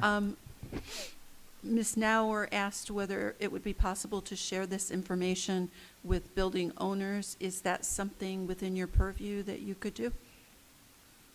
Sure. We would just email the building management with the guidelines and suggestions and recommendations. Councilwoman Tyler? And the question I had, did they recommend any, your committee as well as Julian, the landscaping company, the people who pick up spread the salt, any better products, less harmful? I know there are products that are out that are not harmful to pets and to the plants. Right. So are there any that they recommended to use? I'll answer that for a minute if I can. I understand that sodium chloride is what's been used. It's the cheapest one, it's the one used most often, but there are other chloride compounds out there, magnesium, and then there's another one, I don't remember what it is, but it's less harmful, but it's more expensive. But, you know, if it means that we are protecting our drinking water, I think it's pretty cheap. My anecdotal evidence / experience is that the substitutes don't work very well. This is what I've always heard from our snow removal folks and people that I've dealt with in the past. Not too dissimilar from pesticides and the substitute pesticides that don't work as well. This is another example. That's just what I've heard. Also, I could see it would be very difficult to enforce this sweep-up thing. There's a lot of salt left on the sidewalk later, having someone sweep it up. I mean, I could see building maintenance just shoving it into the street. You know, that would be the easiest thing for them to do. The manager says, get rid of it, so they just shove it into the street and it goes into the sewer anyway. So I don't know if there's any way that could be monitored or enforced, or the contractor who does the work or the maintenance crew that does the work for each building could somehow be made to sweep it up, not put it into the water supply. I don't know how that can be done, but it certainly is an issue. So are there any other questions or comments? Yes, Councilman Macy. I thank you for the report, Christine. You know, after 37 years living in Chicago during the winter, I'm more than familiar with the piles of salt that we use, and of course I'm struck by the fact that you could probably we just need a salt shaker around here to take care of the few drops of snow that we get. I think that the buildings put out the salt. Perhaps a little unfair to say that they're worried about lawsuits. I think they're worried about the safety of their residents, and it gets icy out there, and salt does make a difference. I think it's helpful. It will be very helpful, because I think most people don't understand that they don't need as much salt to accomplish the goal. And I think sort of recommendation from the village to the buildings about that may accomplish a great deal in that respect. And we could mention as well the possibility of sweeping up what's not used and see if they can accommodate that. I mean, we can't really regulate that as a council, but we can educate people on it, and I think that's what we should be doing here. And those are the guidelines from both Maryland and Right. and they're identical. Right. Guidelines Yeah. Maryland and Montgomery County. I think unfortunately when you've got a building manager, and in our case, the owner who's a REIT, Well. because we're in a rental building, just says, get rid of it, I don't want anybody falling, and so the people who are actually doing it are just putting as much as they can, and somehow we've got to convince them not to do that, and to clean it up. Councilwoman Salt? Just one last comment. I commend you for bringing this to the council. I think it's something where it's tangible, where it can really make a difference, and learning about, that we don't need to be as wasteful with salt. And I also commend the chairman of the committee, Patricia Canessa, for assisting with this too. So if there aren't any further questions from council, it sounds to me as though there are some follow-up steps that the village manager can take. He has, in fact, consulted with the contractor that applies salt for us, and having looked at the bills and the amount of salt we purchase, I know that can be considerable. It sounds as though we can take steps to send information out with a letter from the village to building managers to inform them about the guidelines and ask for their voluntary compliance. And it might be worthwhile just to get an estimate on what it would cost us to add the sweep up to model the behavior that we'd like everyone else to do, and maybe that's something that could be brought forward to the council at a later date. And it sounds to me as though this is a wonderful start to the Climate Change and Environment Committee to bring forward information which is new to some of us, perhaps, but also is leading to a positive outcome and some specific outcomes for the village as well. So I also want to thank Ms. Canessa and Ms. Nauer for their work on this issue, and the rest of the committee as well, and Councilwoman Salt, who serves as the council's representative, for helping the committee take this first step. Thank you very much.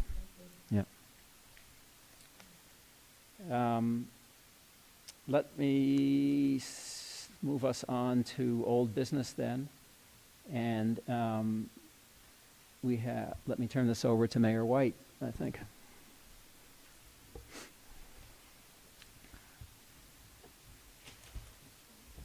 Daniel, is your last name pronounced Air or R? R. Okay, thank you. On the agenda tonight is a discussion and vote on the council officer position for Daniel R. And I did touch base with him regarding his interests on the council. The open officer positions are vice chairman, parliamentarian, historian, and he also has the option of not accepting any officer position. I would recommend that he be appointed vice chairman with a special interest of his on parliamentary issues. And that would take care of having a parliamentarian, and it would also allow Daniel to serve as vice chairman. And I would make that in the form of a nomination. So there's been a motion to appoint Daniel R. to the vice chairman position with a special interest in parliamentary issues. Is there support for that? Councilwoman Tyler supports it. Is there any discussion? Seeing none, I'll call for the vote, and let me ask Councilwoman Salt whether you would like a roll call vote. Yes, for clarity. Would you please call the roll? Yes. R. I'll abstain from this one as well. R abstain. Measy? Yes. Measy 4. Pestrunk? Abstain. Pestrunk abstain. Schaefer? Yes. Schaefer 4. Salt 4. Tyler? Yes. Tyler 4. White? Yes. 4.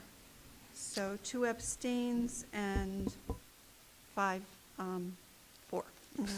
The motion carries. Thank you. That moves us on to discussion and perhaps a vote on the Red House. Committees. Thank you. Okay. Mayor White. And I also touched base with Daniel about possible committee assignments. As you all recall, Paula Durbin was a member of the Communications Committee, which is chaired by Martha Salt. And Paula was also chair of the Parks and Grounds Committee. And Daniel has graciously agreed to serve on both of those committees.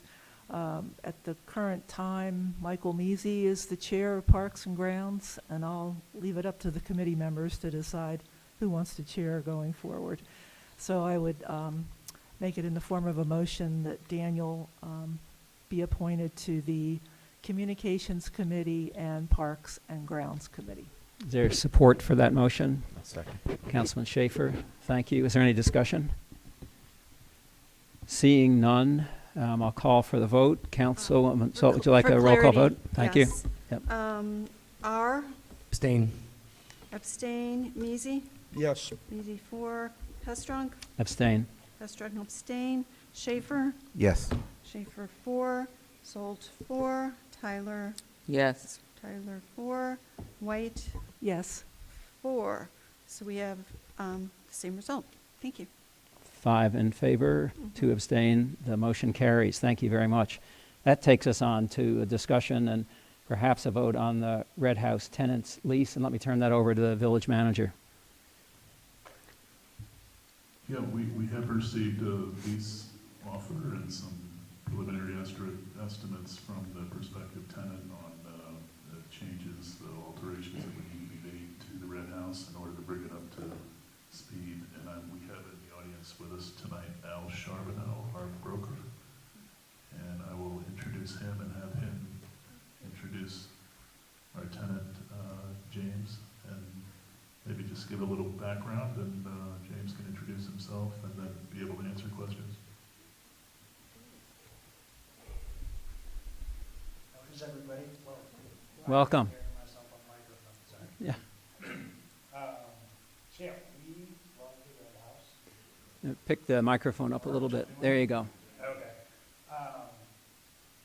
We would like to make the Red House a deli, grocery, not the kind of deli you think about maybe, but the old-fashioned bakery, meat market, grocery, but that also makes food. We want to do wine sales, fresh produce. I'm a chef for 25 years and I'm kind of new to the area, but have an array of locally sourced produce, meats, beers, wines.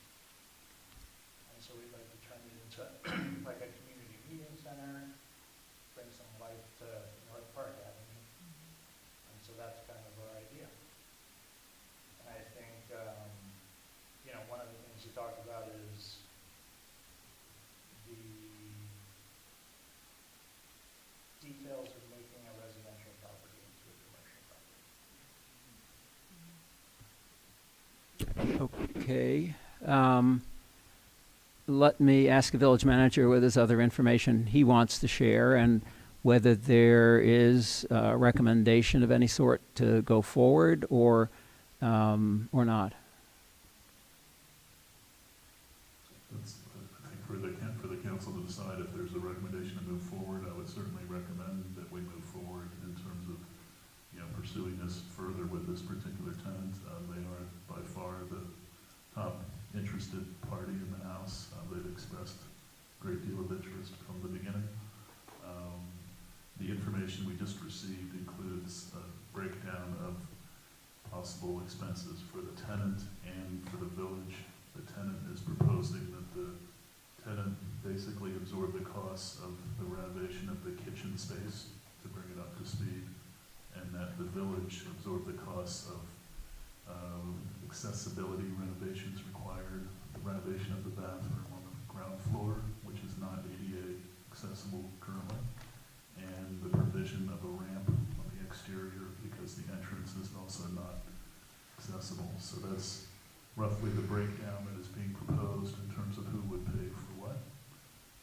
But I think it's a good opportunity just to meet James and be able to ask any questions of him moving forward, and then we would proceed with, developing a rent lease agreement from our attorney, and to finalize expenses and who's going to pay for what.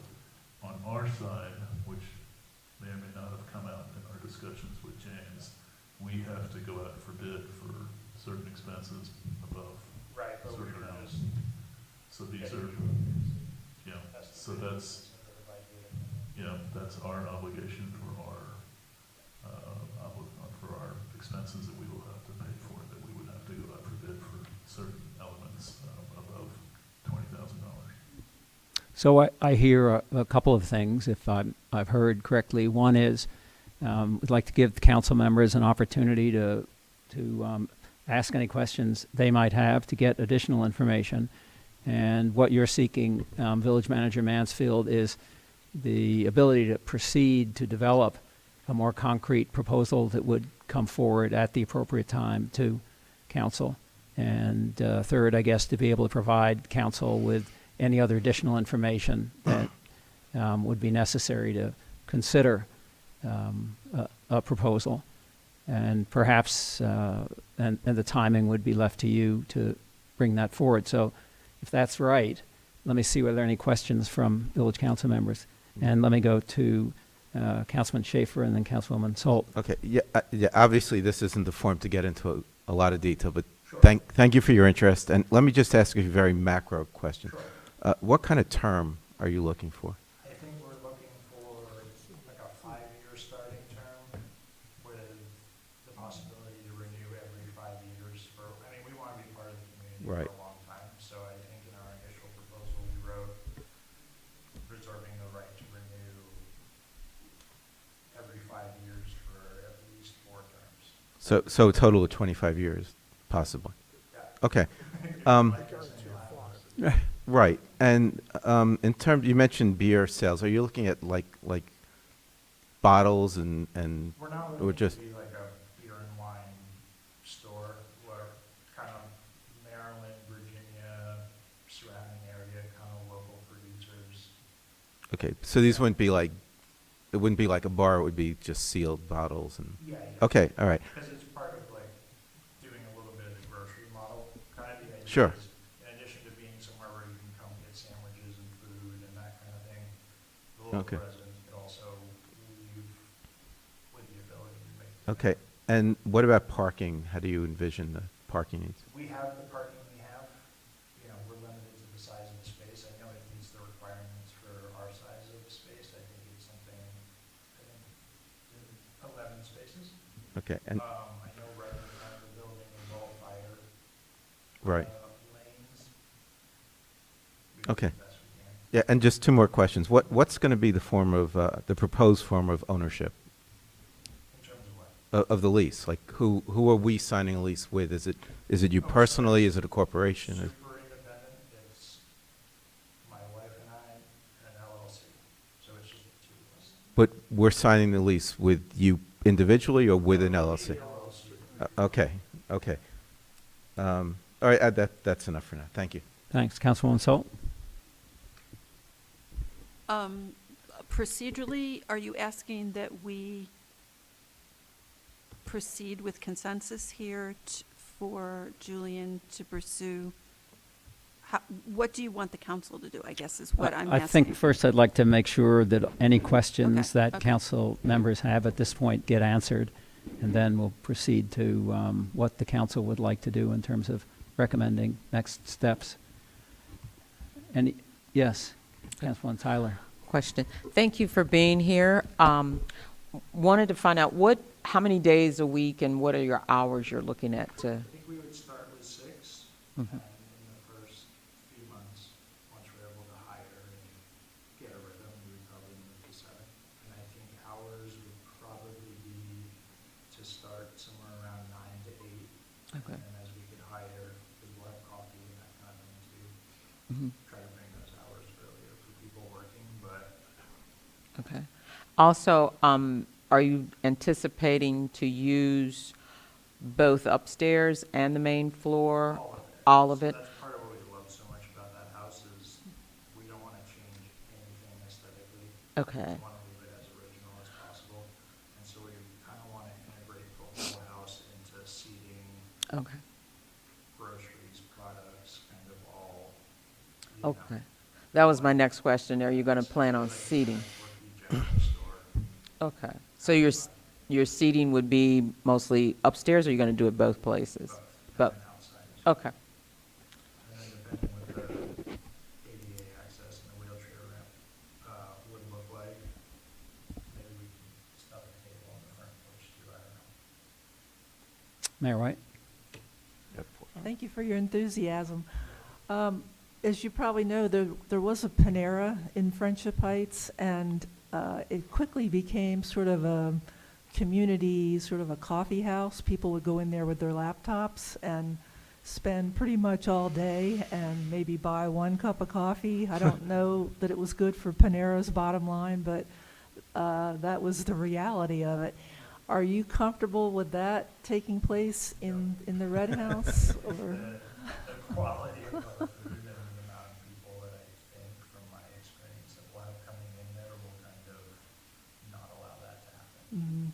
And is there a deli or a market in the metro area that you can sort of hold up as a model for us? Sure. I'm fairly new to the area, but maybe think of like a more, like a steakhouse piece with a more extensive grocery section. Okay, thank you. Something along those lines, but also maybe not that. You know what I Yeah, thank you. Yes, Councilman Maisy. I thought I saw this in some of the documentation, but have you, you've done this before? This is not a, I've been doing this for yeah. years. So the last restaurant I sold before moving here was in Hawaii. Really? Where? Before that was in Mexico. Where in All Hawaii? sold, all I was just in Honolulu. Tell me where you were. So our location moved upon the sale, but right now it's called Encore Saloon, and it's in like the old Chinatown section. Oh, down there. Of, like the oldest part of Honolulu. So you've set up these restaurants, you've made a run of it, and then sold it and moved on. Here, what brought you to our little corner of the world here? What brought you to our little corner of the world? After the sale of the restaurant in Hawaii, my sister had the first baby of the family, and I had free reign to move, so I moved here. Thank you. I have one Yes. more question. Is the lease for you, is it contingent upon getting a liquor license? We don't want a liquor license, we just want the beer and wine. But to sell it, that's a license, isn't it? Yeah, yeah. Right, so is that, Varying degrees. is that, Is it contingent? Yes, but also I've done this enough to know that there's absolutely no impediment to us getting one. The place is zoned for it, we check it out, the business checks out. okay. So, one of the, It would also be a very, it would be a fraction of our business, the actual beer and wine. We just want to offer it for, again, everybody in that neighborhood being able to walk home or walk somewhere and get something good. I assume as part of the process, either you or you and the village staff will be talking with the Department of Permitting Services to understand exactly what's required before anything happens, so there are no surprises, and also that as we proceed, as I suspect you will proceed, that we will involve our attorney in the negotiations and the drafting of any documents as well. So let me see whether any member of council wants to propose a next step. Yes, Councilman Mason. No, based on what you've said and what Julian said and what you've said, it seems a logical thing is to move that we authorize Julian to move forward with discussions about, in consultation with our attorney, about what this arrangement might look like. I know that sounds a little vague, but I think that's really what we're after at this stage. Okay. We're interested in the next step and actually seeing the whole thing down on paper. I don't know that we need a motion and a vote on this. I just am looking for if council members agree that that's a logical next step, that we could move forward that way. Councilman Schaefer? I would agree, but I'd like maybe a way for council members to be involved in that process. And Because I have, not surprisingly, several more questions I would want answered. Well, my understanding would be if, we could, at some point when we've made some progress, we can meet in executive session with our attorney to talk about what the different items look like. And at that point, we could certainly be involved. I was talking about before that. I don't think that there would be any problem with you talking with the village manager, sometime after this meeting to make some recommendations about things to consider. And then secondarily, at some point, there will be a proposal come forward, and as we've seen, discussions can take place around a specific proposal. Would that meet your Yeah, that's fine. interest? Okay. Just I'd like to, And also, you know, if any more questions from Yeah. yeah, so maybe we could even do that if you, okay. So Thank you. was there anyone who would object to proceeding in that way? Okay, then I think, I want to thank you very much, first of all, for finding us here in Friendship Heights. And Mr. Charbonneau, thank you very much for your work as our agent doing that. And I look forward to the next steps happening. And I suspect there not only are people on the council who will look forward to next steps, and lots of people in the community who will look forward to those steps too. Thanks very much for taking your time and being here tonight. Yeah. That moves us on to discussion and vote on the fountain maintenance, irrigation contract bids, and I know there's material in our packet about that, and let me ask the village manager or the assistant village manager to make a presentation and a recommendation.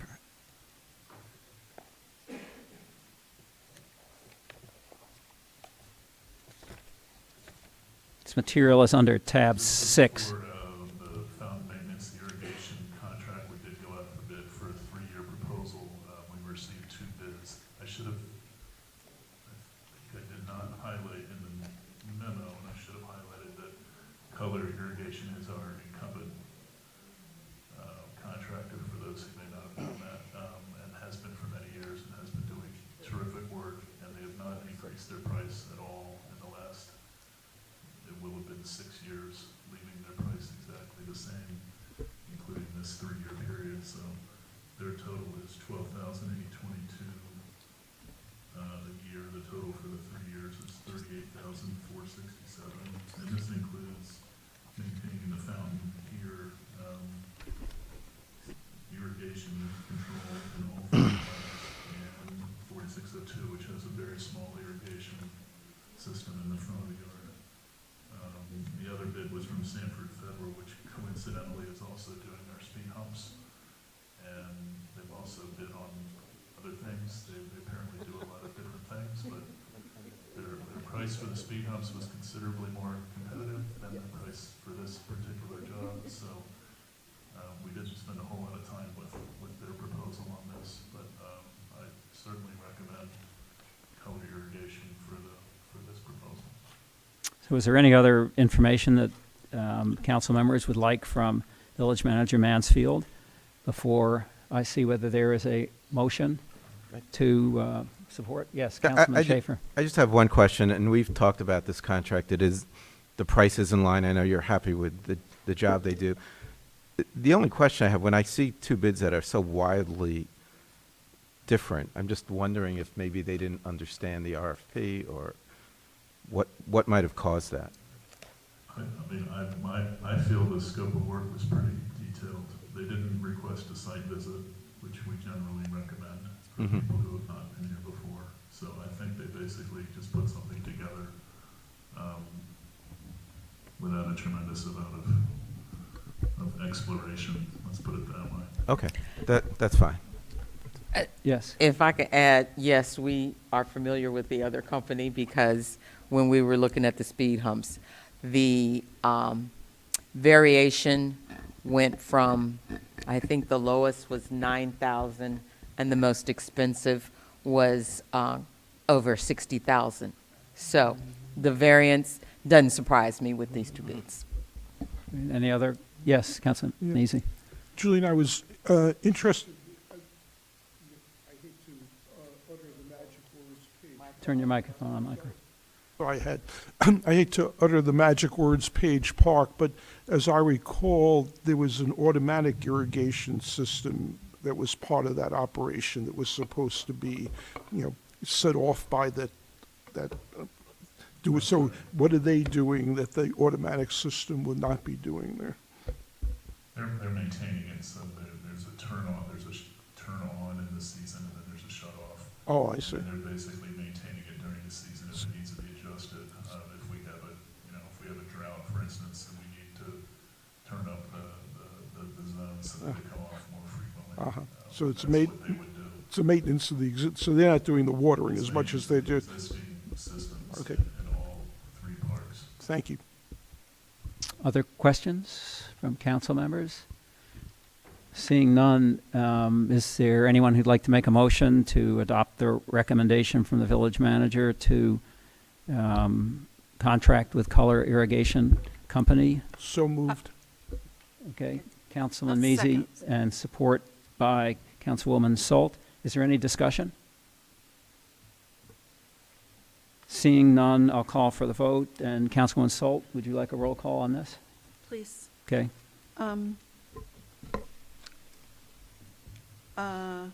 R, Yes. R4, Measy, Yes. Measy 4, Pestrunk, Abstain. Pestrunk abstain, Schaefer, Yes. Schaefer 4, Sold 4, Tyler, Yes. Tyler 4, White. Yes. White, yes. So you know the outcome. Thank you. So the votes were, 1, 2, 3, well, 6, 4, and 1 abstain. Shall I okay, say it again? thank you, no. 6 You in understand? favor and 1 abstain. Yes, correct. Yeah, the motion carries. Thank you very much. That moves us on to a discussion on the draft request for proposals for interior plant maintenance contract. This was requested by council at the last meeting. Village Manager Mansfield.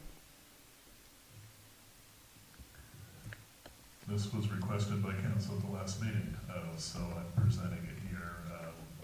I did confirm with the incumbent contractor, Interior Garden Designs, who has also been with us for many years, has been doing really good work, just to get a better, more specific scope of work from what she had indicated in her proposal. So that's listed here with the number of plants and the seasonal rotations that she does. And there's also a note about design and installation and maintenance of special decorations for events and the holidays, which is at an extra cost. So that's the only cost item that's not in the regular monthly fee that she's been charging. So are there questions from council about, yes, Councilwoman Salt? And then it looks like, Sorry, I'm pointing to, I blinked out on your name. Schaefer, sorry. yes, Thank- Councilman Yeah, so Schaefer. Julie and I sort of talked about this a little earlier. The last bullet point really has to come out because the agreement we have with the vendor does not include the design, installation, and maintenance of decoration. That is a separate service. It's billed separately. It's paid separately. Part of the reason we even discussed if we needed an RFP is because we would not be under with this, but it's just not appropriate to include it in the contract because it's not part of the current agreement. Not the contract, the RFP. It should not be part of the RFP. Are there other comments about the, yes, Councilwoman Tyler? I'm a little confused. So is the RFP that's going out, you wanted to include everything that has been done. And now I hear you don't want everything that's No, been no, done. no. This has never been part of the agreement. They do it, but it's a separate That- I'm event, not- and that's- it's billed separately. That's not my question. Well, My question is the RFP that is going out to include everything that is listed? And the answer is, if we don't include everything that's listed, so then do we come back and ask for another RFP to be done for the line that you want to strike out? No, because that's not, doesn't even come close to that amount. I'm just saying it's never been part of the monthly So fee. you don't want the RFP to request this kind of service? No, because as I said, it's not part of the agreement we've had for 3 years. It's not part of the renewal agreement with our vendor. Are there other comments? I agree with Roy, and would be impossible to bid on. It's so vague. And we've managed it separately.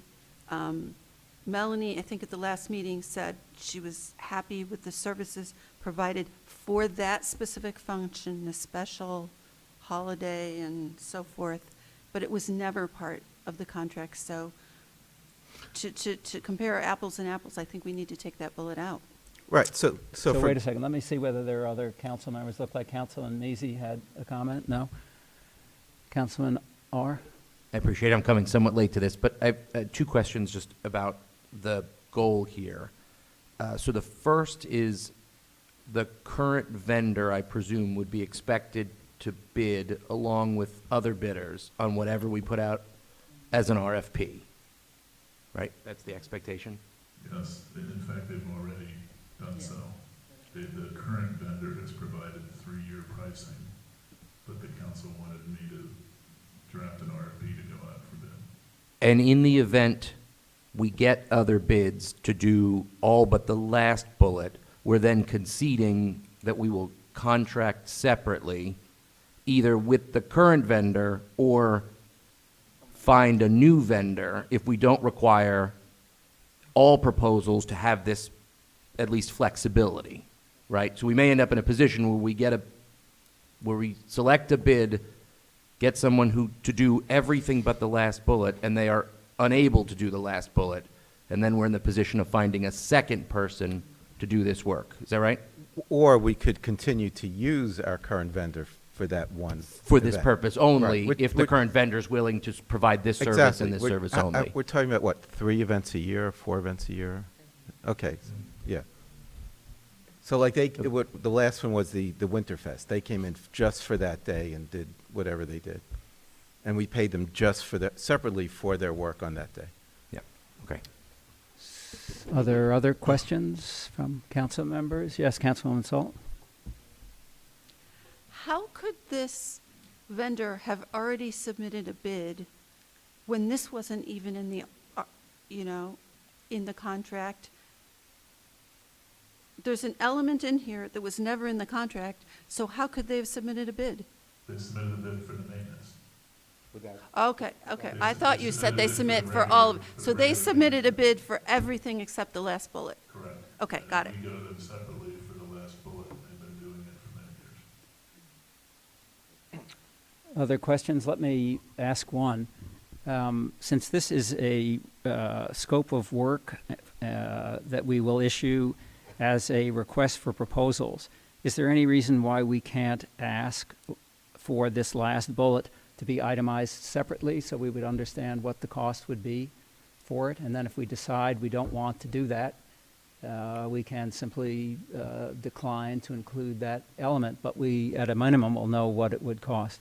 Yes, Councilman Yeah, Schaefer. the problem with that, it's so vague. The only person who would know what's required is our current contractor. It would be like asking a bid to paint a house without giving any details on the house.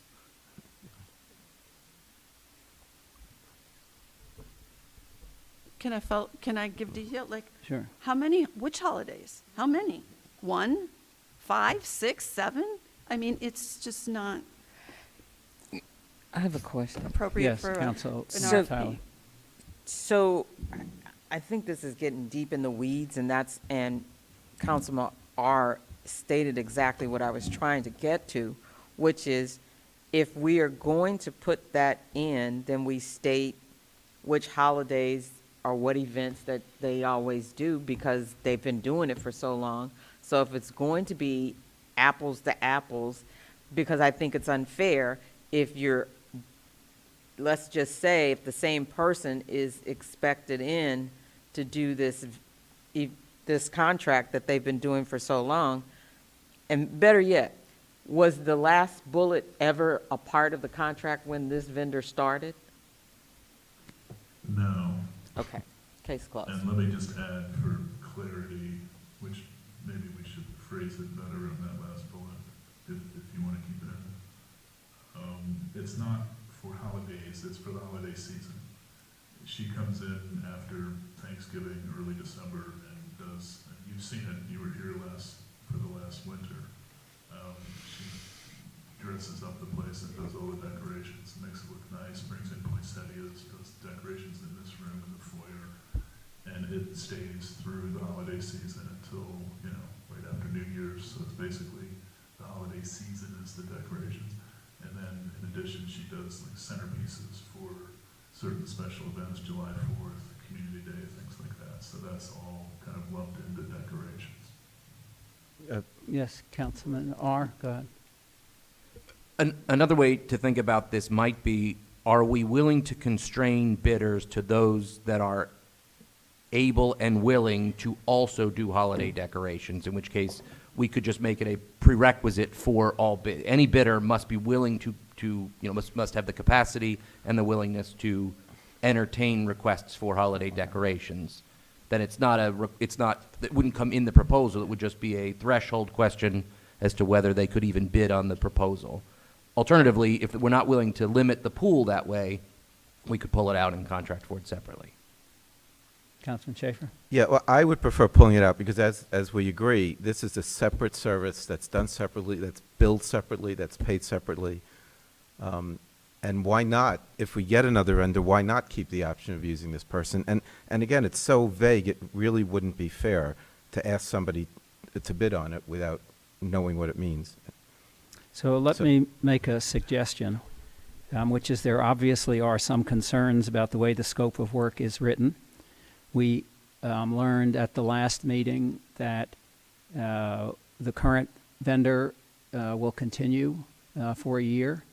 And what I'd suggest we might do at the pleasure of the council is to have the village manager work on this a little bit more and perhaps bring it back to us, since there's no rush to get it adopted at the next meeting. And he could, in the scope of work, address, and in the explanation, address some of the questions and issues that have been raised. Yes, Village Manager Mansfield. I'm happy to remove it now. Seems like there's enough sentiment for not having it in. I'll just remove it. If there's consensus on the rest of the RFP, then we can go out. I'll make a motion. Okay. Is there a motion to do that? Yeah, so I'll make a motion to issue an RFP consisting of the first 4 bullet points. Okay, is there support for that? I'll second that. Can you slow down? I just want to get this. Yes, there was a motion by Councilman Schaefer to have a scope of work which is comprised of only the first 4 bullets in the proposal. And it was supported by Councilman R. I have a question. So it's Schaefer and then, R. Right. sorry, I just can't keep up. Yep. No, I'm working with you to make sure that you can. Yeah. So there's been a motion. It's been supported. Is there discussion? Yeah. Yes, Councilwoman. Since this is like Tyler. going back and forth, what is the cost? Because Councilmember Roy's referred to that it's billed separately, so on forth. What's the cost of that one? We know what the cost that we've been charged for 3 years has been a little under $20,000. So what do we pay for all this other stuff? In the neighborhood of $1,000 to maybe $1,500 a year, something like that. Yeah, the last bill, I think, was 500 or 490 something. So it would be that, I guess, times the number of events. Yeah. I want to say 1,000, but it's somewhere like Okay. that, might even be less. Yeah, it's All right. and the main contract is, well, you've got the numbers. Right. So then just as point of record is that we put the contract, the RFP goes out for all the bullets but the last one. And then the other work that we want done, there isn't an RFP because it's under the threshold. Very much under the threshold. Okay.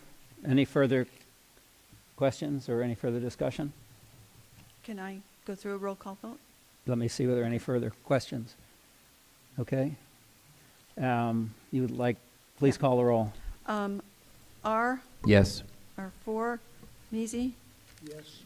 Mizzi 4, Pestrunk, Abstain? Pestrunk abstained, Schaefer, Yes. Schaefer 4, Sold 4, Tyler, I'll go with the majority. is that a 4? Tyler 4, White, Yes. White 4, so that's 6-4, 1 abstain. The motion carries. Thank you very much. The next item is possible discussion vote on village data security policy. We won't be addressing that tonight. So let me move us on then to the authorization of signers on the village accounts with Capital Bank and Village Manager Mansfield. So, and this was a late addition to the agenda, but we just heard this recently. Capital Bank, our main bank that we have our main operating account with, is requiring that we basically re-sign the paperwork for authorized signers on the account. So the previously already approved signers, which are the mayor, the chairman, and the treasurer, are asked to re-sign basically the account signature cards because of the death of Paula Durbin. And she has to be removed, obviously, as an authorized signer, but the bank won't allow that to happen without resubmitting the paperwork with the 3 new signatures from the 3 previously authorized people. And it also includes basically a resolution stating that we're advised should be approved by the whole council. So it's simply reauthorizing the 3 of you to continue as signers on the main account. So are there any questions for the village manager? Yes, Councilman Schaefer? Yeah, I mean, we can vote, that's fine, but we've already been authorized, so I'm not sure that maybe it's a parliamentarian question, but I'm not sure that we need a vote on this. Yeah, my understanding actually, and I don't think the village manager was exactly clear on this. The documents from the bank require that there be a resolution, a dated resolution for this particular group of signers. Did they ask for a new resolution, or is the old one still valid? It's included in the things that we need to sign as a resolution. Okay. They do. that says that the They do council require is it. authorized. All right, fine. Yeah. Any other questions or comments? If not, is there a motion to? Bobby. Yes. So I just went through this with another organization. So are they asking for, we have to provide the written one that says, a copy of something that says we voted on this tonight? That's right. Okay. And let me also add, there's another account in this bundle that includes staff as authorized signers because it's a petty cash account. So the resolution covers that as well. So the pre-authorized staff will continue to be authorized on that one account. So that has to be stated in that resolution as well? Yes. Yeah, what I found out is that the banks now are coming under more scrutiny. And so they are requiring, as Roy said, you all already signed before, they're requiring more documentation to show exactly when that was voted on. That's right. And it has to be current. That's right.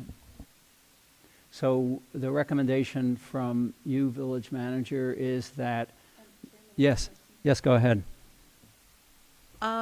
If we are supposed to be voting on a resolution, aren't we supposed to see the resolution we're approving or endorsing? It seems odd that we're sort of approving something without seeing it.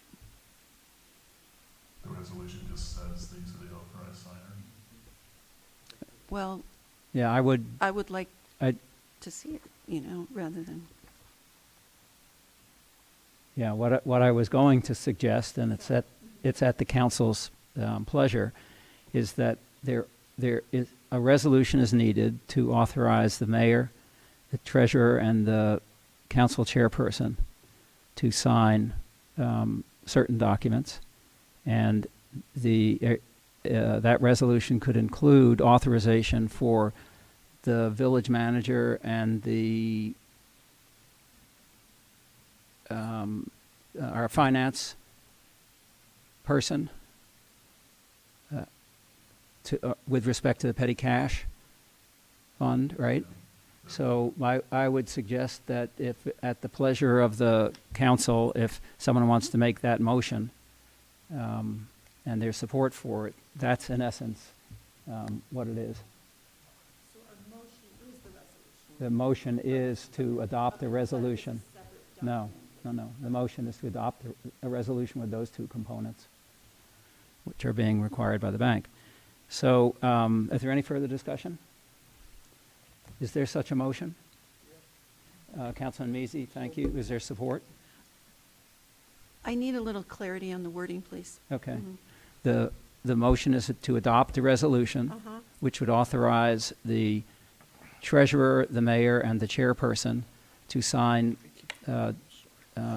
certain documents, certain bank documents that require such a resolution, and secondarily to... Slow down, Yeah. please. Okay. Secondarily, to authorize the village manager and, would you give me Donna's title? Financial assistant. Finan- and assistant. Assistant village manager, right, to sign the petty cash. Further questions? I just have one Okay. process Sure, question. go ahead. So in an instance like that, and this is for my own edification, are we authorizing the mayor to sign a resolution, or is the resolution a product of the council's activity? The resolution is of the document that'll go back to the bank. Is that your signature or your signature, ma'am, or? What has to go back to the bank is a resolution dated and approved by the council that the people mentioned are authorized to sign on those accounts. And I believe the resolution itself requires the 3 signatures from the 3 named authorized Yeah, individuals. that's Perfect. The Thank you. documents do, yeah. Perfect. Thank you. Thanks. Other questions? Councilwoman Sol? Just status-wise, I think it was moved, I didn't hear a second. So. Okay, is there support for the? All right, Councilwoman Tyler, thank you very much. Does everybody understand the motion, or does it need to be repeated? Councilwoman Sol, are you clear? I think I'm clear. Please don't ask me to read it. Okay, okay. We'll find out. Yeah, we'll find Yeah, out. okay. So, Councilwoman Salt, would you like a roll call vote on this for clarity? Yes, Thank if you don't mind. Okay. R, Yes. R4, Measy, 4. Measy 4, Pestrunk, Abstain. Pestrunk abstain, Schaefer, 4. Schaefer 4, Solt 4, Tyler, 4. Tyler 4, White, Yes. White 4. That is 6-4, 1 abstain. The motion carries. At this point, the last item on the agenda is a discussion and vote on a motion to enter closed session pursuant to Maryland Code General Provisions, Article Section 3-305B1, to discuss generally the appointment, employment, assignment, promotion, discipline, demotion, compensation, removal, resignation, or performance evaluation of an appointee or employees or officials over whom this public body has jurisdiction. I think more specifically, and please correct me, Mayor White, we're entering closed session to discuss salaries, recommendations for the village employees. Is that correct? That's correct, along with one proposed title change. Okay. So, Councilwoman Salt, if you will help me out on this, given that I know you have developed some expertise in this area, is there anything else that we need to say in our resolution, or does that cover it? I think that covers it, but Julian's more of an expert than I am. Okay, Julian? Yeah, you covered it by citing the correct citation. Okay, and I think, You just need a vote and right, go into closed session. and I think we have to provide the additional detail is useful as well. At the subsequent public meeting, you have to provide a Summary of the, summary of the repercussions of this closing. Okay. Yes. So I'm looking for a motion to enter, yes, Councilwoman Tyler. I'll present a motion to go into closed section based on the document that you just read, Okay. because I don't want to read all of that. Okay. So, All based right. on this. All right. Is there support for that motion? Okay. Is there any discussion on the motion to go into closed session? I don't see any, so Councilwoman Salt, would you like a roll call for clarity? I think we can do the other way. Okay. I don't need a roll call. I Okay, think. all in favor, say aye. Aye. All Aye. opposed, same sign. We will now enter closed session. Thank you. You're abstaining, right? Yes, I am. Thank you all. Thank you to the members.